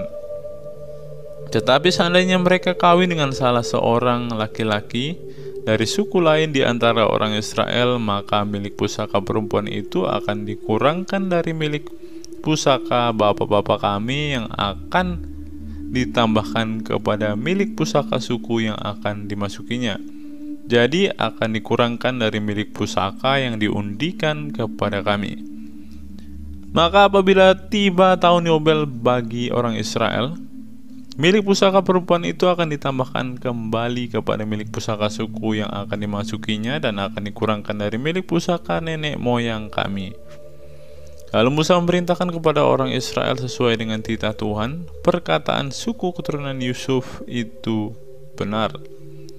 Inilah firman yang diperintahkan Tuhan mengenai anak-anak perempuan Zelafedat, bunyinya, mereka boleh kawin dengan siapa saja yang suka kepada mereka, asal mereka kawin di lingkungan salah satu kaum dari suku ayah mereka. Sebab milik pusaka orang Israel tidak boleh beralih dari suku ke suku, tetapi orang Israel haruslah masing-masing memegang milik pusaka suku nenek moyangnya. Jadi setiap anak perempuan di antara suku-suku orang Israel yang telah mewarisi milik pusaka haruslah kawin dengan seorang dari salah satu kaum yang termasuk suku ayahnya, supaya setiap orang Israel mewarisi milik pusaka nenek moyangnya. Sebab milik pusaka itu tidak boleh beralih dari suku ke suku, tapi suku-suku orang Israel haruslah masing-masing memegang milik pusakanya sendiri. Seperti ini diperintahkan Tuhan kepada Musa, demikianlah diperbuat anak-anak perempuan Zelafedat. Maka Mahla, Tirza, Hokla, Milka, dan Noa, anak-anak perempuan Zelafedat kawin dengan anak-anak lelaki dari pihak saudara-saudara ayah mereka. Mereka kawin dengan laki-laki dari kaum-kaum Bani Manasye bin Yusuf, sehingga milik pusaka mereka tetap tinggal pada suku kaum ayahnya. Itulah perintah dan peraturan yang diperintahkan Tuhan kepada orang Israel dengan perantaraan Musa di dataran Moab di tepi sungai Yordan dekat Yeriko. Ulangan pasal 1, Musa meriwayatkan pengalaman di Gunung Horeb. Inilah perkataan-perkataan yang diucapkan Musa kepada seluruh orang Israel di seberang sungai Yordan, di padang gurun di Araba Yordan, di tentangan Suf antara Paran dan Tofel, Laban, Hazerot, dan di Zahab. 11 hari perjalanan jauhnya dari Horeb sampai ke Kades Barnea melalui jalan pegunungan Seir. Pada tanggal 1 bulan 11 tahun ke-40 berbicaralah Musa kepada orang Israel sesuai dengan segala yang diperintahkan Tuhan kepadanya demi mereka. Setelah ia memukul kala Sihon raja orang Amori dan diam di Hesibon, dan Og raja negeri Basan yang diam di Asitarot dekat Edrei di seberang sungai Yordan di tanah Moab, mulailah Musa menguraikan hukum Taurat ini, katanya. Tuhan Allah kita telah berfirman kepada kita di Horeb demikian, telah cukup lama kamu tinggal di gunung ini, majulah, berangkatlah, pergilah ke pegunungan orang Amori dan kepada semua tetangga mereka di Araba Yordan, di pegunungan di daerah bukit, di tanah Negeb dan di tepi pantai laut, yakni negeri orang Kanaan, dan ke gunung Libanon sampai ke Efrat, sungai besar itu. Ketahuilah, aku telah menyerahkan negeri itu kepadamu. Masukilah, dudukilah negeri yang dijanjikan Tuhan dengan sumpah kepada nenek moyangmu, yakni Abraham, Ishak, dan Yakub, untuk memberikannya kepada mereka dan kepada keturunannya. Riwayat pengangkatan hakim-hakim. Pada waktu itu aku berkata kepadamu demikian: seorang dari aku tidak dapat memikul tanggung jawab atas kamu. Tuhan Allahmu telah membuat kamu banyak, dan sesungguhnya sekarang kamu sudah seperti bintang-bintang di langit, bajaknya. Tuhan Allahmu, nenek moyangmu, kiranya menambahi kamu 1000 kali lagi dari jumlahmu sekarang, dan memberkati kamu seperti yang dijanjikannya kepadamu. Tetapi bagaimana seorang diri aku dapat memikul tanggung jawab atas kesusahanmu, atas bebanmu dan perkaramu? Kemukakanlah dari suku-sukumu orang-orang yang bijaksana, berakal budi, dan berpengalaman, maka aku akan mengangkat mereka menjadi kepala atas kamu. Lalu kamu menjawab aku, memang baik apa yang kau anjurkan untuk dilakukan itu. Kemudian aku mengambil kepala-kepala sukumu, yakni orang-orang yang bijaksana dan berpengalaman. Lalu aku mengangkat mereka menjadi pemimpin atas kamu, yakni sebagai kepala pasukan 1000, kepala pasukan 100, kepala pasukan 50, dan kepala pasukan 10, dan sebagai pengatur pasukan bagi suku-sukumu. Dan pada waktu itu aku memerintahkan kepada para hakimmu demikian: berilah perhatian kepada perkara-perkara di antara saudara-saudaramu, dan berilah keputusan yang adil di dalam perkara-perkara antara seorang dengan saudaranya atau dengan orang asing yang ada padanya. Dalam mengadili jangan pandang bulu, baik perkara orang kecil maupun perkara orang besar harus kamu dengarkan. Jangan gentar terhadap siapapun, sebab pengadilan adalah kepunyaan Allah. Tetapi perkara yang terlalu besar sukar bagimu harus kamu hadapkan kepadaku, supaya aku mendengarnya. Demikianlah aku pada waktu itu memerintahkan kepadamu segala hal yang harus kamu lakukan. Riwayat ke-12 pengintai. Kemudian kita berangkat dari Horeb dan berjalan melalui segenap padang gurun yang besar dan dahsyat yang telah kamu lihat itu, ke arah pegunungan orang Amori, seperti yang diperintahkan kepada kita oleh Tuhan Allah kita. Lalu kita sampai ke Kades Barnea. Ketika itu aku berkata kepadamu, kamu sudah sampai ke pegunungan orang Amori yang diberikan kepada kita oleh Tuhan Allah kita. Ketahuilah Tuhan Allahmu telah menyerahkan negeri itu kepadamu. Majulah, dudukilah seperti yang difirmankan kepadamu oleh Tuhan Allah nenek moyangmu. Jangan takut dan janganlah patah hati. Lalu kamu sekalian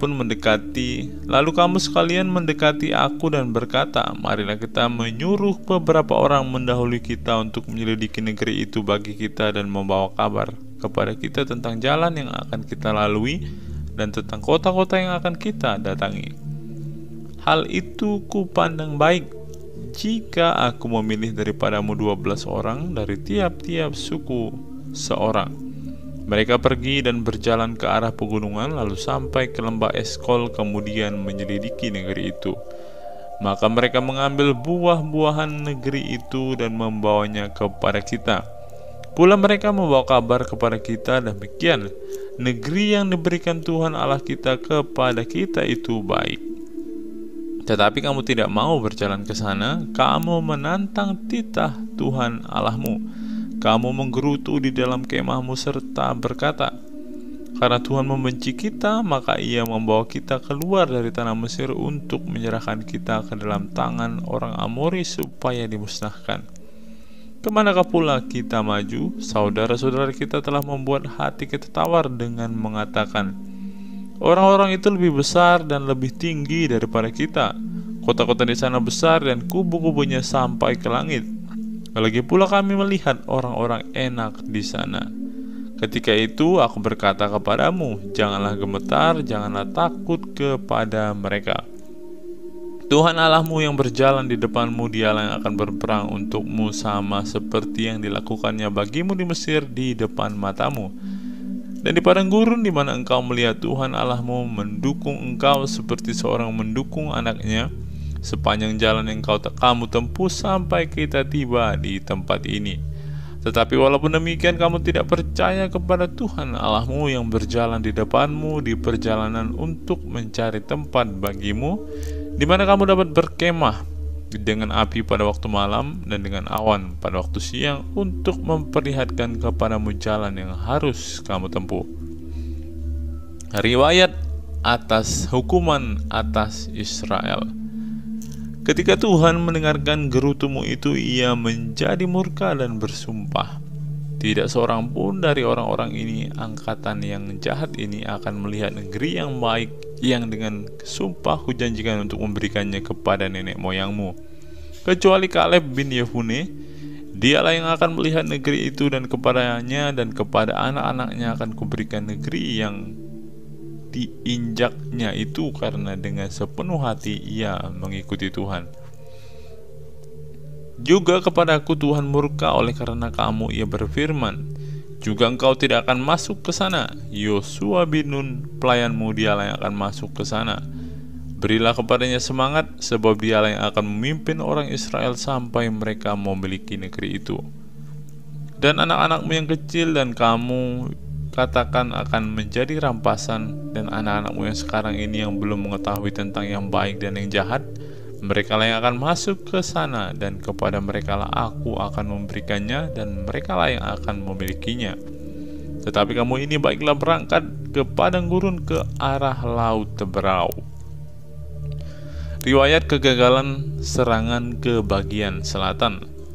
Lalu kamu menjawab, katamu kepadaku, kami berbuat dosa kepada Tuhan. Kami mau maju berperang menurut segala yang diperintahkan kepada kami oleh Tuhan Allah kita. Dan setiap orang daripadamu menyandang senjata perangnya, sebab kamu menganggap mudah untuk berjalan maju ke arah pegunungan. Tetapi Tuhan berfirman kepadaku, katakanlah kepada mereka, janganlah kamu maju dan janganlah kamu berperang, sebab aku tidak ada di tengah-tengahmu. Nanti kamu terpukul kalah oleh musuhmu. Dan aku berbicara kepadamu, tetapi kamu tidak mendengarkan. Kamu menentang titah Tuhan, kamu berlaku terlalu berani dan maju ke arah pegunungan. Kemudian orang Amori yang diam di pegunungan itu keluar menyerbu kamu, dan mereka mengejar kamu seperti lebah dan mengalahkan kamu dari Seir sampai Horma. Lalu kamu pulang dan menangis di hadapan Tuhan, tetapi Tuhan tidak mendengarkan tangisanmu dan tidak memberi telinga kepada suaramu. Demikianlah kamu lama tinggal di Kades, yakni sepanjang waktu kamu tinggal di sana. Ulangan pasal 2, riwayat perjalanan di padang gurun. Kemudian kita balik dan berangkat ke padang gurun ke arah laut Teberau, seperti yang difirmankan Tuhan kepadaku. Lama kita berjalan keliling pegunungan Seir. Lalu berfirmanlah Tuhan kepadaku demikian, telah cukup lamanya kamu berjalan keliling pegunungan ini. Beloklah sekarang ke utara. Perintahkanlah kepada bangsa itu demikian, sebentar lagi kamu akan berjalan melalui daerah-daerah saudaramu Bani Esau dan diam di Seir. Mereka akan takut kepadamu, tetapi hati-hatilah sekali, janganlah menyerang mereka, sebab aku tidak akan memberikan kepadamu setapak kaki dari negeri mereka, karena kepada Esau telah kuberikan pegunungan Seir menjadi miliknya.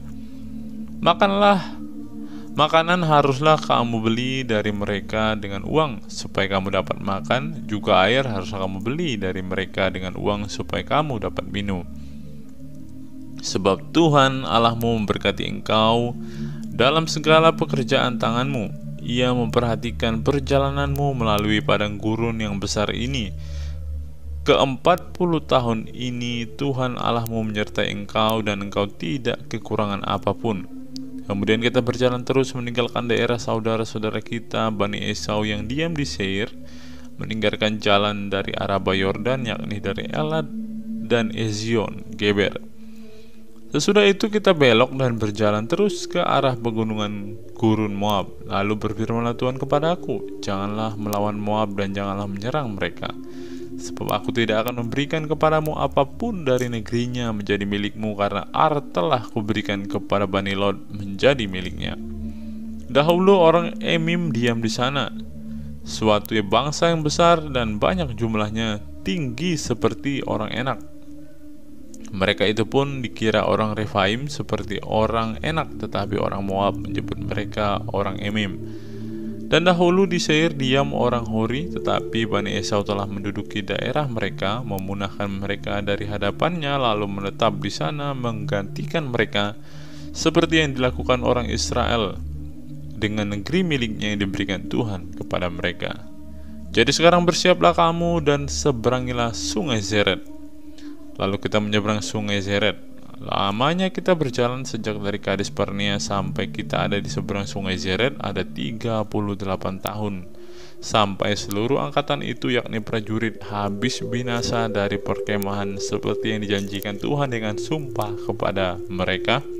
Dan tangan Tuhan juga melawan mereka untuk menghamburkan mereka dari perkemahan sampai mereka habis binasa. Maka ketika dari bangsa itu telah habis binasa semua prajurit, berfirmanlah Tuhan kepadaku, pada hari ini engkau akan berjalan melintasi perbatasan Moab, yakni Ar. Maka engkau sampai ke dekat Bani Amon. Janganlah melawan mereka dan janganlah menyerang mereka, sebab aku tidak akan memberikan kepadamu apapun dari negeri Bani Amon. Itu menjadi milikmu, karena aku telah memberikannya kepada Bani Lot menjadi miliknya. Negeri ini pun dikira negeri orang Refaim. Dahulu orang Refaim diam di sana, tetapi orang Amon menyebut mereka orang Zamzuzim, suatu bangsa yang besar dan banyak jumlahnya, tinggi seperti orang Enak, tetapi Tuhan telah memunahkan mereka dari hadapan Bani Amon, sehingga orang-orang itu menduduki daerah mereka dan menetap di sana menggantikan mereka, seperti yang dilakukan Tuhan bagi Bani Esau dan yang diam di Seir, ketika ia memunahkan orang Hori dari depan mereka, sehingga mereka menduduki negeri orang Hori itu dan menetap di sana menggantikan orang-orang itu sampai sekarang. Juga orang Awi yang diam di kampung-kampung sampai Gaza dipunahkan oleh orang Kaftor yang berasal dari Kaftor, lalu orang Kaftor itu menetap di sana menggantikan mereka.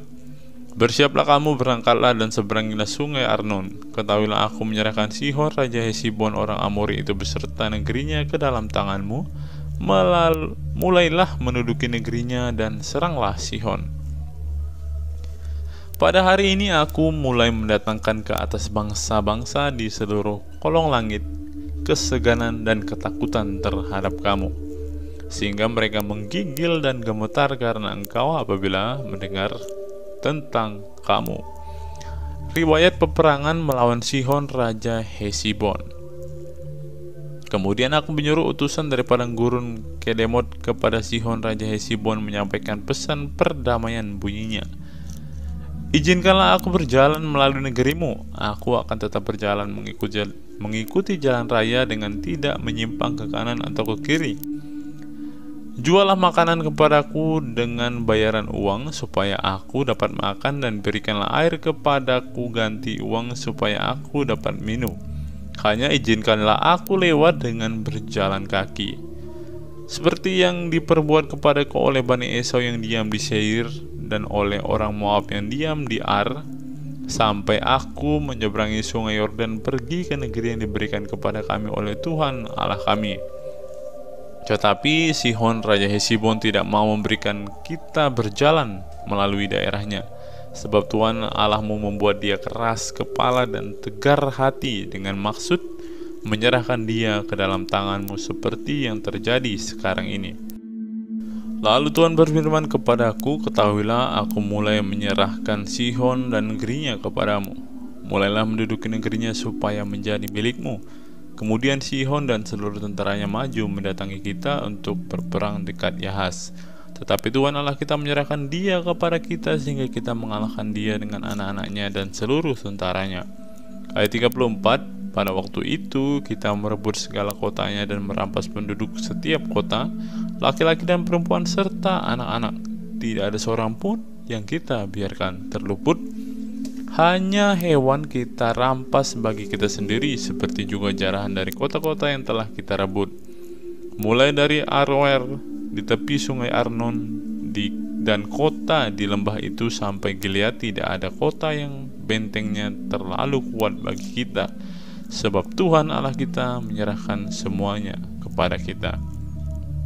Hanya negeri Bani Amon tidak engkau dekati, baik sungai Yabok sepanjang tepinya maupun kota-kota di pegunungan, tepat seperti yang dilarang Tuhan Allah kita. Ulangan pasal yang ketiga, riwayat peperangan melawan Og Raja Basan.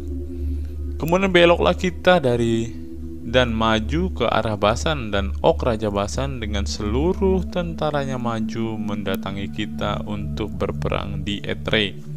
Tetapi Tuhan berfirman kepadaku, janganlah takut kepadanya, sebab aku menyerahkan dia ke dalam tanganmu, beserta seluruh tentaranya dan negerinya, dan perlakukanlah dia seperti yang kau lakukan terhadap Sihon, raja orang Amori, yang diam di Hesibon. Dan Tuhan Allah kita menyerahkan juga Og Raja Basan beserta seluruh tentaranya ke dalam tangan kita, dan kita mengalahkan dia sehingga tidak seorang pun yang luput.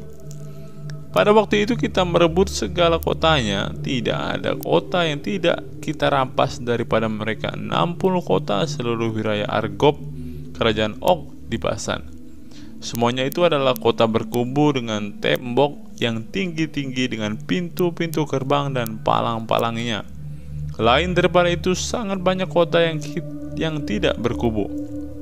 Kita menumpas seluruh penduduknya seperti yang kita lakukan terhadap Sihon, raja Hesibon, dengan menumpas penduduk setiap kota, laki-laki, perempuan, dan anak-anak. Tetapi segala hewan dan jarahan dari kota-kota itu kita rampas bagi kita sendiri. Jadi pada waktu dari tangan kedua raja orang Amori itu, kita merampas negeri yang di seberang sungai Yordan, mulai dari sungai Arnon sampai gunung Hermon. Orang Sidon menyebut Hermon itu Sirion, dan orang Amori menyebutnya Senir. Segala kota di dataran tinggi, seluruh Gilead dan seluruh Basan, sampai ke Salka dan Edrei, kota-kota kerajaan Og di Basan. Hanya Og Raja Basan yang tinggal hidup dari sisa-sisa orang Refaim. Sesungguhnya ranjangnya adalah ranjang dari besi. Bukankah itu masih ada di kota Raba Bani Amon? 9 hasta panjangnya dan 4 hasta lebarnya menurut hasta biasa.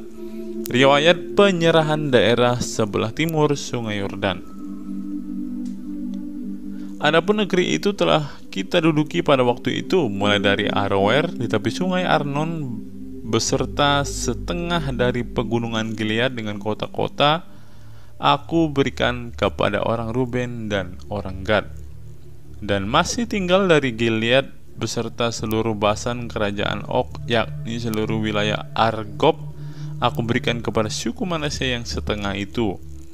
Seluruh Basan ini disebut negeri orang Refaim. Yair anak Manasye mengambil seluruh wilayah Argob sampai daerah orang Gesur dan Makha, dan menamai daerah itu yakni Basan menurut namanya sendiri. Hawat Yair sampai sekarang. Kepada Makir diberikan Gilead, kepada orang Ruben dan kepada orang Gad kuberikan sebagian dari Gilead. Sebelah sini sampai sungai Arnon, yakni sebelah dari sungai itu dengan daerah pinggirnya, dan sebelah sana sampai sungai Yabok, batas daerah Bani Amon. Selanjutnya Araba Yordan, dan sungai Yordan dengan daerah pinggirnya mulai dari Kineret sampai ke laut Araba, yakni laut Asin, di kaki lereng gunung Pisga ke arah timur. Pada waktu itu aku memerintahkan kepadamu demikian: Tuhan Allahmu telah memberikan negeri ini kepadamu untuk dimiliki. Namun kamu, yakni semua orang yang gagah perkasa, harus menyeberang dengan bersenjata di depan saudara-saudaramu orang Israel. Hanya istri dan anak-anakmu serta ternak-ternakmu, aku tahu ada banyak ternak padamu, boleh tinggal di kota-kota yang telah kuberikan kepadamu, sampai Tuhan mengaruniakan keamanan kepada saudara-saudaramu seperti keadaan kepadamu, dan mereka pun memiliki negeri yang diberikan Tuhan Allahmu kepada mereka di seberang sungai Yordan. Sesudah itu bolehlah kamu pulang masing-masing ke tanah miliknya yang telah kuberikan kepadamu. Dan kepada Yosua kuperintahkan pada waktu itu demikian, matamu sendirilah yang melihat segala yang dilakukan Tuhan Allahmu terhadap kedua raja itu. Demikianlah akan dilakukan Tuhan terhadap segala kerajaan kemana engkau pergi. Janganlah takut kepada mereka, sebab Tuhan Allahmu dialah yang berperang untukmu. Musa tidak diperkenankan memasuki tanah Kanaan. Juga pada waktu itu, aku mohon kasih karunia Tuhan daripada Tuhan demikian. Ya Tuhan Allah, Engkau telah memulai memperlihatkan kepada hamba-Mu ini kebesaran-Mu dan tangan-Mu yang kuat. Sebab Allah manakah di langit dan di bumi yang dapat melakukan perbuatan perkasa seperti Engkau? Biarkanlah aku menyeberang dan melihat negeri yang baik yang di seberang sungai Yordan, tanah pegunungan yang baik dan gunung Libanon. Tetapi Tuhan murka terhadap aku oleh karena kamu dan tidaklah mendengarkan permohonanku. Tuhan berfirman kepada aku, cukup, jangan lagi bicara perkara itu dengan aku. Naiklah ke puncak gunung Pisgah dan layangkanlah pandanganmu ke barat atau ke utara, ke selatan dan ke timur, dan lihatlah baik-baik, sebab sungai Yordan ini tidak akan kau seberangi. Dan berilah perintah kepada Yosua, kuatkan dan teguhkanlah hatinya, sebab dialah yang akan menyeberang di depan bangsa ini, dan dialah yang akan memimpin mereka sampai mereka memiliki negeri yang akan kau lihat itu. Demikianlah kita tinggal di lembah di tentangan Bet Peor. Kristus. Ulangan pasal 4. Musa menasihati bangsa itu memelihara hukum Allah. Maka sekarang, hai orang Israel, dengarlah ketetapan dan peraturan yang kuajarkan kepadamu untuk dilakukan, supaya kamu hidup dan memasuki serta menduduki negeri yang diberikan kepadamu oleh Tuhan Allah nenek moyangmu. Janganlah kamu menambahi apa yang kuperintahkan kepadamu, dan janganlah kamu menguranginya. Dengan demikian kamu berpegang pada perintah Tuhan Allahmu yang disampaikan kepadamu. Matamu sendiri telah melihat apa yang diperbuat Tuhan mengenai Baal Peor, sebab Tuhan Allahmu telah memunahkan dari tengah-tengahmu semua orang yang mengikuti Baal Peor. Sedangkan kamu sekalian yang berpaut pada Tuhan Allahmu masih hidup pada hari ini. Ingatlah, aku telah mengajarkan ketetapan dan peraturan kepadamu, seperti yang diperintahkan kepadaku oleh Tuhan Allahku, supaya kamu melakukan yang demikian di negeri yang akan kamu masuki untuk mendudukinya.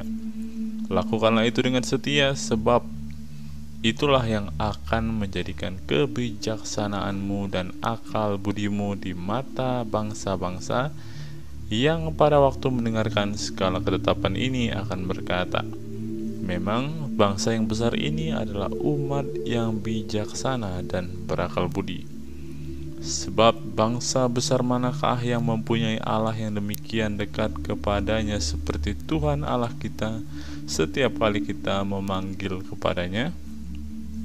Dan bangsa besar manakah yang mempunyai ketetapan dan peraturan demikian adil seperti seluruh hukum ini yang kubentangkan kepadamu pada hari ini? Tetapi waspadalah dan berhati-hatilah, supaya jangan engkau melupakan hal-hal yang dilihat oleh matamu sendiri, dan supaya jangan semuanya itu hilang dari ingatanmu seumur hidupmu. Beritahukanlah kepada anak-anakmu dan kepada cucu cicitmu semuanya itu, yakni hari itu ketika engkau berdiri di hadapan Tuhan Allahmu di Horeb, pada waktu Tuhan berfirman kepadaku, suruhlah bangsa itu berkumpul kepadaku, maka aku akan memberikan mereka mendengarkan segala perkataanku, sehingga mereka takut kepadaku selama mereka hidup di muka bumi, dan mengajarkan demikian kepada anak-anak mereka. Lalu kamu mendekat dan berdiri di menduduki gunung itu, sedang gunung itu menyala seperti pusar langit dalam gelap gulita, awan, dan kegelapan. Lalu berfirmanlah Tuhan kepadamu dari tengah-tengah api. Suara kata-kata kamu dengar, tetapi suatu rupa tidak kamu lihat, hanya ada suara. Dan ia memberitahukan kepadamu perjanjian yang diperintahkannya kepadamu untuk dilakukan, yakni ke-10 firman, dan ia menuliskan pada 2 loh batu. Dan pada waktu itu aku diperintahkan Tuhan untuk mengajarkan kepadamu ketetapan dan peraturan, supaya kamu melakukannya di negeri kemana kamu pergi untuk mendudukinya. Hati-hatilah sekali, sebab kamu tidak melihat sesuatu rupa pada hari Tuhan berfirman kepadamu di Horeb di tengah-tengah api, supaya jangan kamu berlaku busuk dengan membuat bagimu patung yang menyerupai berhala apapun, yang berbentuk laki-laki atau perempuan, yang berbentuk binatang yang di bumi, atau berbentuk burung yang bersayap yang terbang di udara, atau berbentuk binatang yang merayap di muka bumi, atau berbentuk ikan yang ada di dalam air di bawah bumi. Dan supaya jangan engkau mengarahkan matamu ke langit, sehingga apabila engkau melihat matahari, bulan, dan bintang, segenap tentara langit, engkau disesatkan untuk sujud, menyembah, dan beribadah kepada sekaliannya itu, yang justru diberikan Tuhan Allahmu kepada segala bangsa di seluruh kolong langit sebagai bagian mereka. Sedangkan Tuhan telah mengambil kamu dan membawa kamu keluar dari dapur peleburan besi dari Mesir, untuk menjadi umat miliknya sendiri, seperti yang terjadi sekarang ini. Tetapi Tuhan menjadi murka terhadap aku oleh karena kamu. Ia bersumpah bahwa aku tidak akan menyeberangi sungai Yordan dan tidak akan masuk ke dalam negeri yang baik yang diberikan Tuhan Allahmu kepadamu menjadi milik pusakamu. Sebab aku akan mati di negeri ini dan tidak akan menyeberangi sungai Yordan, tetapi kamu akan menyeberanginya dan menduduki negeri yang baik itu. Hati-hatilah supaya jangan kamu melupakan perjanjian Tuhan Allahmu yang telah diikatnya dengan kamu, dan membuat bagimu patung yang menyerupai apapun oleh Tuhan Allahmu dilarang kau perbuat. Sebab Tuhan Allahmu adalah api yang menghanguskan, Allah yang cemburu. Apabila kamu beranak cucu dan kamu telah tua di negeri itu, lalu kamu berlaku busuk dengan membuat patung yang menyerupai apapun juga, dan melakukan apa yang jahat di mata Tuhan Allahmu, sehingga kamu menimbulkan sakit hatinya, maka aku memanggil langit dan bumi menjadi saksi terhadap kamu pada hari ini, bahwa pastilah kamu habis binasa dengan segera dari negeri kemana kamu menyeberangi sungai Yordan untuk mendudukinya. Tidak akan lanjut umurmu di sana, tetapi pastilah kamu punah. Tuhan akan menyerahkan kamu di antara bangsa-bangsa, dan hanya dengan jumlah yang sedikit kamu akan tinggal di antara bangsa-bangsa kemana Tuhan akan menyingkirkan kamu. Maka di sana kamu akan beribadah kepada Allah buatan tangan manusia, dari kayu dan batu, yang tidak dapat melihat dan tidak dapat mendengar dan tidak dapat makan dan tidak dapat mencium. Dan baru di sana engkau mencari Tuhan Allahmu dan menemukannya, asal engkau menanyakan Dia dengan segenap hatimu dan dengan segenap jiwamu. Apabila engkau dalam keadaan terdesak dan dalam segala hal ini menimpa engkau di kemudian hari, maka engkau akan kembali kepada Tuhan Allahmu dan mendengarkan suaranya. Sebab Tuhan Allahmu adalah Allah penyayang, Ia tidak akan meninggalkan atau memusnahkan engkau, dan Ia tidak akan melupakan perjanjiannya yang diikrarkannya dengan sumpah kepada nenek moyangmu. Sebab cobalah tanyakan dari ujung langit ke ujung bumi tentang zaman dahulu yang ada sebelum engkau, sejak waktu Allah menciptakan manusia di atas bumi. Apakah ada pernah terjadi sesuatu hal yang demikian besar, atau apakah ada pernah terdengar sesuatu seperti itu? Pernahkah suatu bangsa mendengar suara ilahi yang berbicara di tengah-tengah api seperti yang kau dengar dan tetap hidup? Atau pernahkah suatu Allah mencoba datang untuk mengambil baginya suatu bangsa dari tengah-tengah bangsa yang lain dengan cobaan-cobaan, tanda-tanda, serta mujizat-mujizat dan peperangan, dengan tangan yang kuat, dengan lengan yang teracung, dan dengan kedahsyatan-kedahsyatan yang besar seperti yang dilakukan Tuhan Allahmu bagimu di Mesir di depan matamu? Engkau diberi melihatnya untuk mengetahui bahwa Tuhanlah Allah, tidak ada Allah yang lain kecuali Dia. Dari langit Ia memberikan engkau mendengar suaranya untuk mengajari engkau. Di bumi Ia membiarkan engkau melihat api yang besar, dan segala perkataannya kau dengar dari tengah-tengah api. Karena Ia mengasihi nenek moyangmu dan memilih keturunan mereka, maka Ia sendiri telah membawa engkau keluar dari Mesir dan dengan kekuatannya yang besar, untuk menghalau dari hadapanmu bangsa-bangsa yang lebih besar dan lebih kuat daripadamu, untuk membawa engkau masuk ke dalam negeri yang mereka dan memberikannya kepadamu menjadi milik pusakamu seperti yang terjadi sekarang ini. Sebab itu ketahuilah pada hari ini dan camkanlah bahwa Tuhanlah Allah yang di langit, di atas, di bumi, di bawah, tidak ada yang lain. Berpeganglah pada ketetapan dan perintahnya yang kusampaikan kepadamu pada hari ini, supaya baik keadaanmu dan keadaan anak-anakmu yang kemudian, dan supaya lanjut umurmu di tanah yang diberikan Tuhan Allahmu kepadamu untuk selama-lamanya. Kota-kota perlindungan di seberang sungai Yordan. Lalu Musa mengkhususkan 3 kota di seberang sungai Yordan di sebelah timur, supaya orang yang membunuh sesamanya manusia dengan tidak sengaja dan dengan tidak memusuhinya lebih dahulu dapat melarikan diri ke sana, sehingga ia apabila melarikan diri ke salah satu kota itu dapat tetap hidup. Kota-kota itu adalah Bezer di padang gurun di daerah dataran tinggi untuk orang Ruben, Ramot di Gilead untuk orang Gad, dan Golan di Basan untuk orang Manasye. Pendahuluan pengajaran Musa. Inilah hukum Taurat yang dipaparkan Musa kepada orang Israel.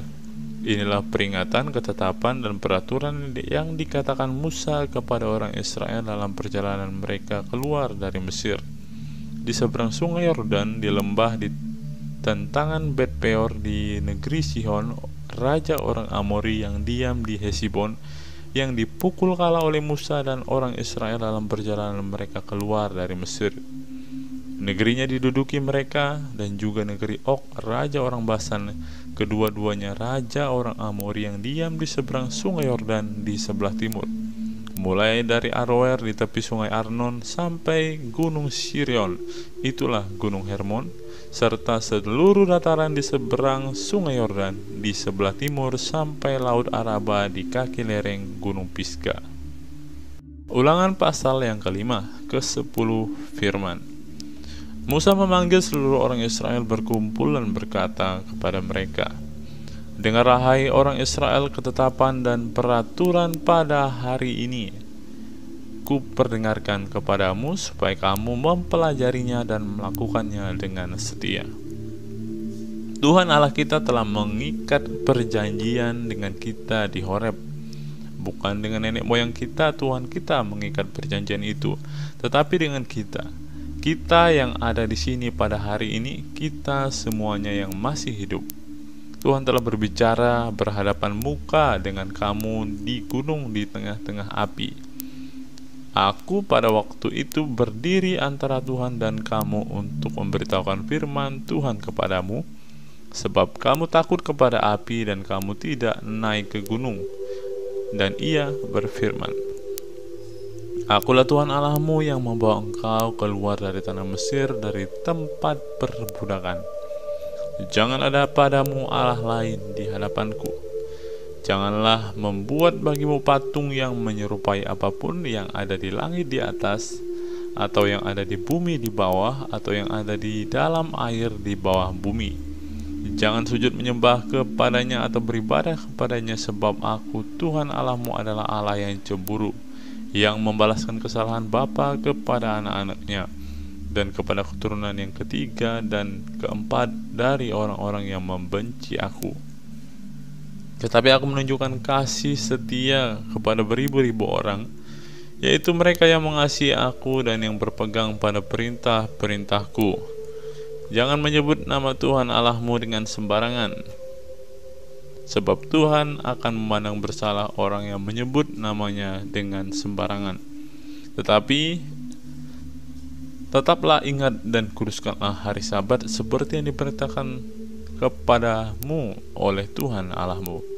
6 hari lamanya engkau akan bekerja dan melakukan segala pekerjaanmu, tetapi pada hari yang ke-7 adalah Sabat Tuhan Allahmu. Maka janganlah melakukan sesuatu pekerjaan, engkau atau anakmu laki-laki atau anakmu perempuan, atau hambamu laki-laki atau hambamu perempuan, atau lembumu atau keledaimu atau hewanmu yang manapun, atau orang asing yang di tempat kediamanmu, supaya hambamu laki-laki dan hambamu perempuan berhenti seperti engkau juga. Sebab haruslah kau ingat bahwa engkau pun dahulu budak di tanah Mesir, dan engkau dibawa keluar dari sana oleh Tuhan Allahmu dengan tangan yang kuat dan dengan lengan yang terancung. Itulah sebabnya Tuhan Allahmu memerintahkan engkau merayakan hari Sabat. Hormatilah ayahmu dan ibumu seperti yang diperintahkan kepadamu oleh Tuhan Allahmu, supaya lanjut umurmu dan baik keadaanmu di tanah yang diberikan Tuhan Allahmu kepadamu. Jangan membunuh, jangan berzina, jangan mencuri, jangan mengucapkan saksi dusta tentang sesamamu, jangan mengingini istri sesamamu, dan jangan menghasratkan rumahnya, atau ladangnya, atau hambanya laki-laki, atau hambanya perempuan, atau lembunya, atau keledainya, atau apapun yang dipunyai sesamamu. Firman itulah yang diucapkan Tuhan kepada seluruh jemaah dengan suara nyaring di gunung, di tengah-tengah api, awan, dan kegelapan, dan tidak ditambahkannya apa-apa lagi. Ditulisnya semuanya pada 2 loh batu, lalu diberikannya kepadaku. Orang Israel takut menghadapi kedatangan Tuhan. Ketika kamu mendengar suara itu dari tengah-tengah gelap gulita, sementara gunung itu menyala, maka kamu, yakni semua kepala sukumu dan para tua-tuamu, mendekati aku dan berkata, sesungguhnya Tuhan Allah kita telah memperlihatkan kepada kita kemuliaan dan kebesarannya, dan suaranya telah kita dengar dari tengah-tengah api. Pada hari ini telah kami lihat bahwa Allah berbicara dengan manusia, dan manusia itu tetap hidup. Tetapi sekarang, mengapa kami harus mati? Sebab api yang besar ini akan menghanguskan kami. Apabila kami lebih lama lagi mendengarkan suara Tuhan Allah kita, kami akan mati. Sebab makhluk manakah yang telah mendengarkan suara dari Allah yang hidup dan yang berbicara dari tengah-tengah api seperti kami dan tetap hidup? Mendekatlah engkau dan dengarlah segala yang difirmankan Tuhan Allah kita, dan engkaulah yang mengatakan kepada kami segala yang difirmankan kepadamu oleh Tuhan Allah kita, maka kami akan mendengarkan dan melakukannya. Ketika Tuhan mendengarkan perkataan itu, sedang kamu mengatakan kepadaku, maka berfirmanlah Tuhan kepadaku, Tuhan, kau dengar perkataan bangsa ini yang dikatakan mereka kepadamu. Segala yang dikatakan mereka itu baik, kiranya hati mereka selalu begitu, yakni takut akan daku dan berpegang pada segala perintahku, supaya baik keadaan mereka dan anak-anak mereka untuk selama-lamanya. Pergilah, katakanlah kepada mereka, kembalilah ke kemahmu. Tetapi engkau berdiri di sini bersama-sama dengan aku, maka aku hendak mengatakan kepadamu segenap perintah, yakni ketetapan dan peraturan yang akan kuajarkan kepada mereka, supaya mereka melakukannya di negeri yang kuberikan kepada mereka untuk dimiliki. Maka lakukanlah semuanya itu dengan setia, seperti yang diperintahkan kepadamu oleh Tuhan Allahmu. Janganlah menyimpang ke kanan atau ke kiri, Segenap jalan yang diperintahkan kepadamu oleh Tuhan Allahmu haruslah kamu jalani supaya kamu hidup dan baik keadaanmu serta lanjut umurmu di negeri yang akan kamu duduki. Ulangan pasal yang ke-6. Kasih kepada Allah adalah perintah yang utama. Inilah perintah, yakni ketetapan dan peraturan yang aku ajarkan kepadamu atas perintah Tuhan Allahmu untuk dilakukan di negeri kemana kamu pergi untuk mendudukinya, supaya seumur hidupmu engkau dan anak cucumu takut akan Tuhan Allahmu dan berpegang pada segala ketetapan dan perintahnya yang kusampaikan kepadamu, dan supaya lanjut umurmu. Maka dengarlah, hai orang Israel, lakukanlah itu dengan setia supaya baik keadaanmu dan supaya kamu menjadi sangat banyak, seperti yang dijanjikan Tuhan Allah nenek moyangmu kepadamu di suatu negeri yang berlimpah-limpah susu dan madunya. Dengarlah, hai orang Israel, Tuhan itu Allah kita, Tuhan itu Esa. Kasihilah Tuhan Allahmu dengan segenap hatimu dan dengan segenap jiwamu dan dengan segenap kekuatanmu. Apa yang kuperintahkan kepadamu pada hari ini haruslah engkau perhatikan. Haruslah engkau mengajarkan berulang-ulang kepada anak-anakmu dan membicarakannya apabila engkau duduk di rumahmu, apabila engkau sedang dalam perjalanan, apabila engkau sedang berbaring, dan apabila engkau bangun. Haruslah engkau mengikatkannya sebagai tanda pada tanganmu, dan haruslah itu menjadi lambang di dahimu, dan haruslah engkau menuliskannya pada tiang pintu rumahmu dan pada pintu gerbangmu. Maka apabila Tuhan Allahmu telah membawa engkau masuk ke negeri yang dijanjikannya dengan sumpah kepada nenek moyangmu, yakni Abraham, Ishak, dan Yakub, untuk memberikannya kepadamu kota-kota yang besar dan baik yang tidak kau dirikan, rumah-rumah penuh berisi berbagai-bagai barang baik yang tidak kau isi, sumur-sumur yang tidak kau gali, kebun-kebun anggur dan kebun-kebun zaitun yang tidak kau tanami. Dan apabila engkau sudah makan dan menjadi kenyang, maka berhati-hatilah supaya jangan engkau melupakan Tuhan yang telah membawa kamu keluar dari tanah Mesir, dari rumah perbudakan. Engkau harus takut akan Tuhan Allahmu. Kepada Dia haruslah engkau beribadah, dan demi namanya haruslah engkau bersumpah. Janganlah kamu mengikuti Allah lain dari antara Allah bangsa-bangsa sekelilingmu, sebab Tuhan Allahmu adalah Allah yang cemburu di tengah-tengahmu, supaya jangan bangkit murka Tuhan Allahmu terhadap engkau sehingga Ia memunahkan engkau dari muka bumi. Janganlah kamu mencobai Tuhan Allahmu seperti kamu mencobai Dia di masa. Haruslah kamu berpegang pada perintah, peringatan, dan ketetapan Tuhan Allahmu yang diperintahkannya kepadamu. Haruslah engkau melakukan apa yang benar dan baik di mata Tuhan, supaya baik keadaanmu dan engkau memasuki dan menduduki negeri yang baik yang dijanjikan Tuhan dengan sumpah kepada nenek moyangmu, dengan mengusir semua musuhmu dari hadapanmu seperti yang difirmankan Tuhan. Apabila di kemudian hari anakmu bertanya kepadamu, apakah peringatan, ketetapan, dan peraturan yang diperintahkan kepadamu oleh Tuhan Allah kita, maka haruslah engkau menjawab anakmu itu, kita dahulu adalah budak Firaun di Mesir, tetapi Tuhan membawa kita keluar dari Mesir dengan tangan yang kuat. Tuhan membuat tanda-tanda dan mujizat-mujizat yang besar dan mencelakakan terhadap Mesir, terhadap Firaun dan seisi rumahnya di depan mata kita. Tetapi kita dibawanya keluar dari sana supaya kita dapat dibawanya masuk dan untuk memberikan kepada kita negeri yang telah dijanjikannya dengan sumpah kepada nenek moyang kita.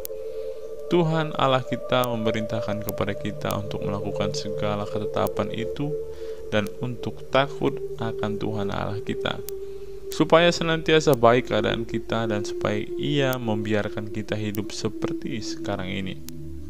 Dan kita akan menjadi benar apabila kita melakukan segenap perintah itu dengan setia di hadapan Tuhan Allah kita, seperti yang diperintahkannya kepada kita.